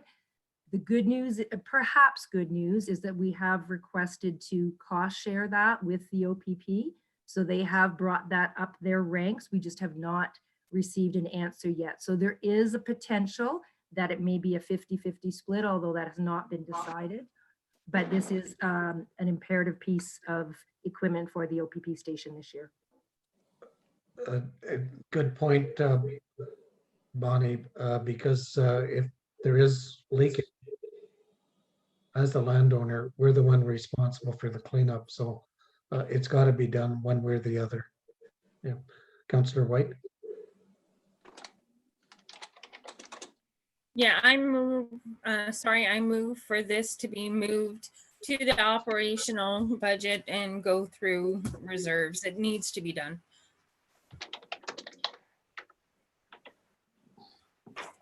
Councillor Owen. Yeah, the other thing that Dan passed on to me was that when they were looking at natural gas course, you don't have to worry about tanking, you don't have to worry about refilling. But he assured me that we always have enough fuel on hand with the town that in the case of a long-term emergency where the power will be off for an extended period of time, that we would have no problem keeping the tank full. So he wasn't he wasn't concerned about that aspect as well, but he did stress the fact that we could be in some serious trouble if, and I don't even think it's if, it's when that tank develops leaks. Thank you. Councillor Ivanov, I'll second Councillor White's motion. any further discussion? Moved by, Councillor Adams. So if there is a possibility of 50-50 costs, I guess that was a discussion. Hopefully that is something that can happen and follow through on. That's all my comment is. Certainly, Ms. Sackrider will follow that up. So we have a motion by Councillor White, seconded by Councillor Ivanov, I believe. Yes. Motion moved by Stacy White, seconded by Eugene Ivanov. Be it resolved that item 2020-0051 be moved to the operating budget and funded by reserve. All in favor? Motion carried. Unanimous.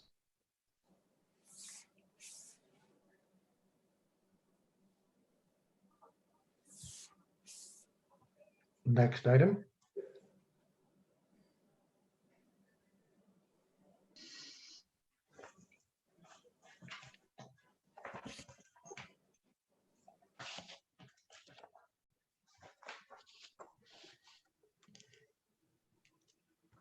Okay, I'll jump in here. The next item is 0056. Which would be the elevator modernization.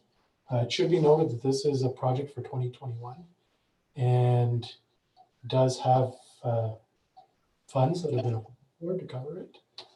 I think it's more sort of a discussion in principle and to get some directive moving I'm forward. sorry, I couldn't understand. Could You could repeat it, please?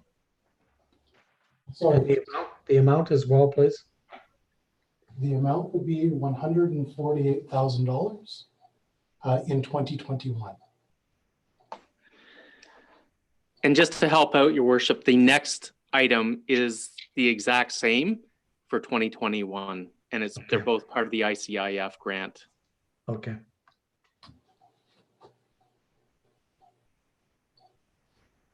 Okay, carry on, Treasurer Gorman. Your communication didn't come out clear. No, I think this is just the last set of items that we had brought. Okay, I got you. Left for discussion and direction. Councillor Ivanov.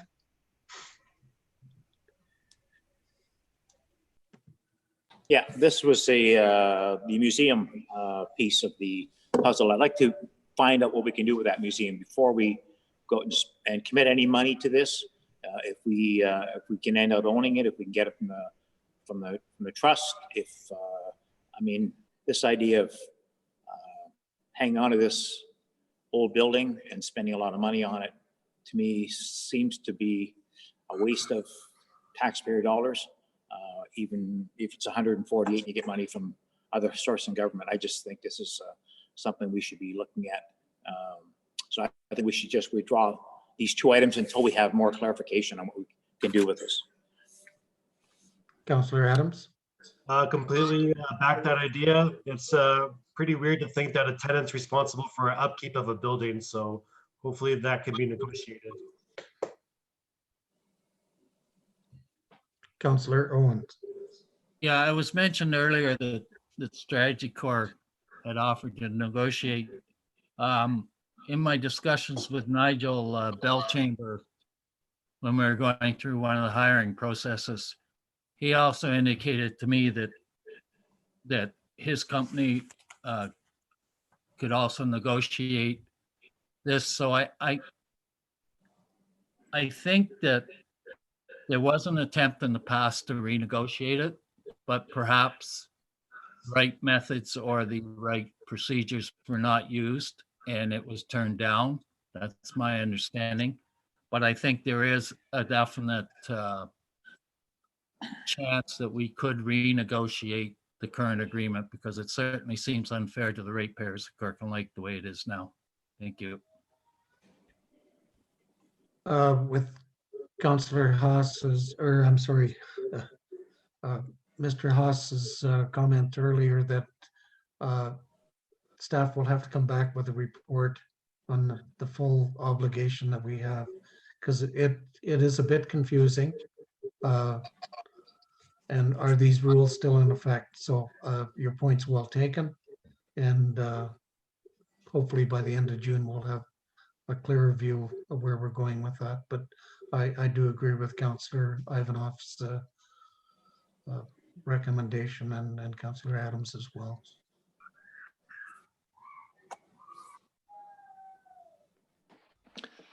So to that point, your worship, these projects aren't recommended until 2021. So Right. council doesn't really have to do anything with the extracted items. Nothing will take place with respect to project management until the grant is approved by the government or until the 2021 budget discussions commence. Right. Okay, so that's the end of the shopping list. One more project, your worship. Oh, sorry. That would be the contingency fund, unnumbered, in the amount of $100,000. And I believe Councillor Adams had this item. I'm not sure if this is something that needs to come back to council based on getting the facts on how many items have been over budget and had to come back to council for extra money, right? So if we're asking for $100,000, what was the past amount that we had to use? Yeah, I agree. And I still think there is a little bit of, not confusion, but further direction needed, whether we need the contingency fund or is it an operating reserve fund, which some other municipalities do. Councillor White. Sorry, I do believe that we do need to put some funds away based on what we've dealt with so far as a council. As far as the 100,000, I'd motion just to get it done and get it over with. I'd motion half that to put 50,000 away based on what I recall from the last year of what we've had to go ahead. When there was a taxpayers association, we were very adamant that council begin to save money. And I think this is one of the ways that we can save for future endeavors, future expenditures, sorry. Thank you, Councillor White. Councillor Owen. Yeah, I'm still a little confused on this whole issue of the difference between contingency fund and reserves. From what I understand, from what I'm hearing is that a contingency fund is easier to access, takes less time and can be put through council quicker and would be used for such things as when the boiler broke down at TPR, we could go to the contingency fund and do it faster. So through you, Mayor, to CAO, I just want to know if I have the right understanding of what this contingency fund actually is. Thank you, your worship. Through you to council. I believe the councillor is bang on. I wouldn't say that there was any more expeditious process because council could, in an emergency, say we're going to allocate the funds from reserve.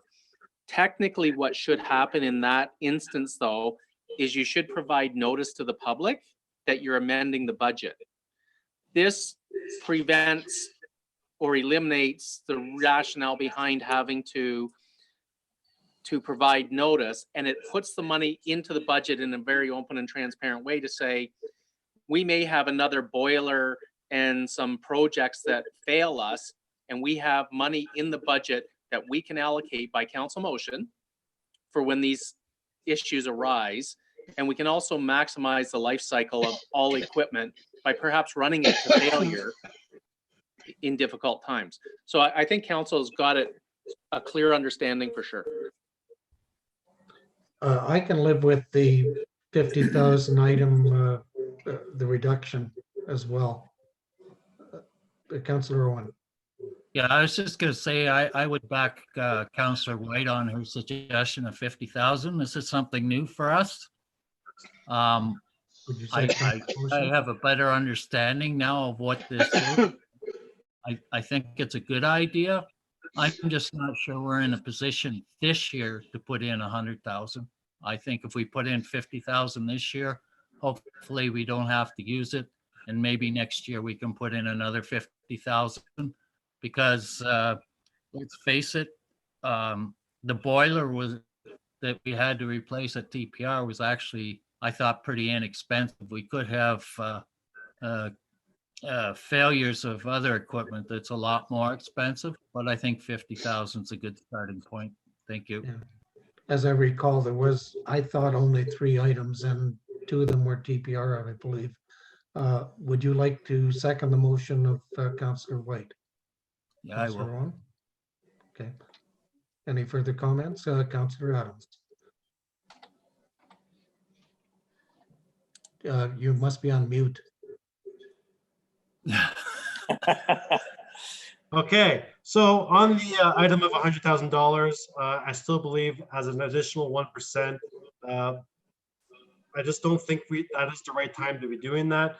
We have demonstrated that we are able to put additional income away towards things like our community improvement fund. We've done that with ecom and another income that we've gotten. Just right now, like there's people unemployed, unable to pay their bills and laid off. I just really take that one seriously right now. Personally, I just don't feel $100,000 at this time is appropriate, and maybe perhaps we can just build more contingency into our capital requests. Okay, we do have a motion on the floor by Councillor White, seconded by Councillor Owen. Do we have any further discussion or questions? I have a motion moved by Stacy White, seconded by Rick Owen. Be it resolved that, well, there's no item number actually. So be it resolved that council allocate $50,000 to a contingency fund as part of the 2020 capital budget.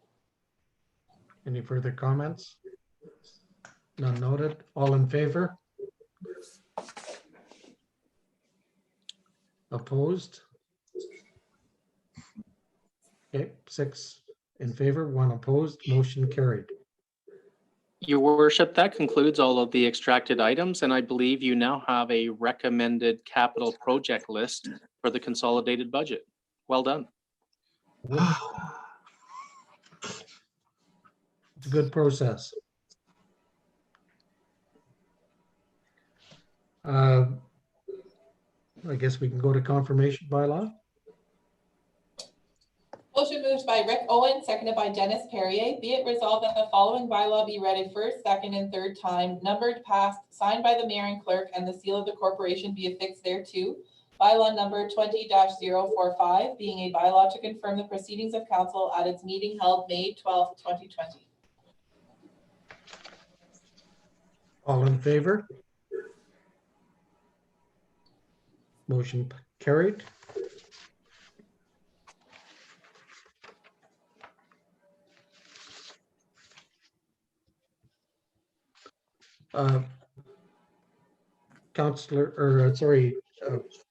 Fire Chief Rob Adair is still there? Are you there, Rob? Yep. Rob, on behalf of council, I feel confident in saying this.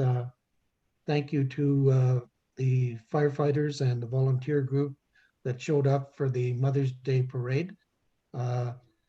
It turned out to be a great day, and the support from the fire department was appreciated and certainly stood out and added to the great experience. So I know you were there. I spoke with you, and thank the firefighters for showing up and doing their part. Thank you. I will. It was nice to see such a good turnout. It was a great day. Were you ready for adjournment? I have a motion moved by Patrick Adams, seconded by Casey Owens. Be it resolved that council adjourn the May 12th, 2020 special meeting of council. All in favor? Motion carried, unanimous. Thank you for your patience, councillors and staff. Good session. Thank you.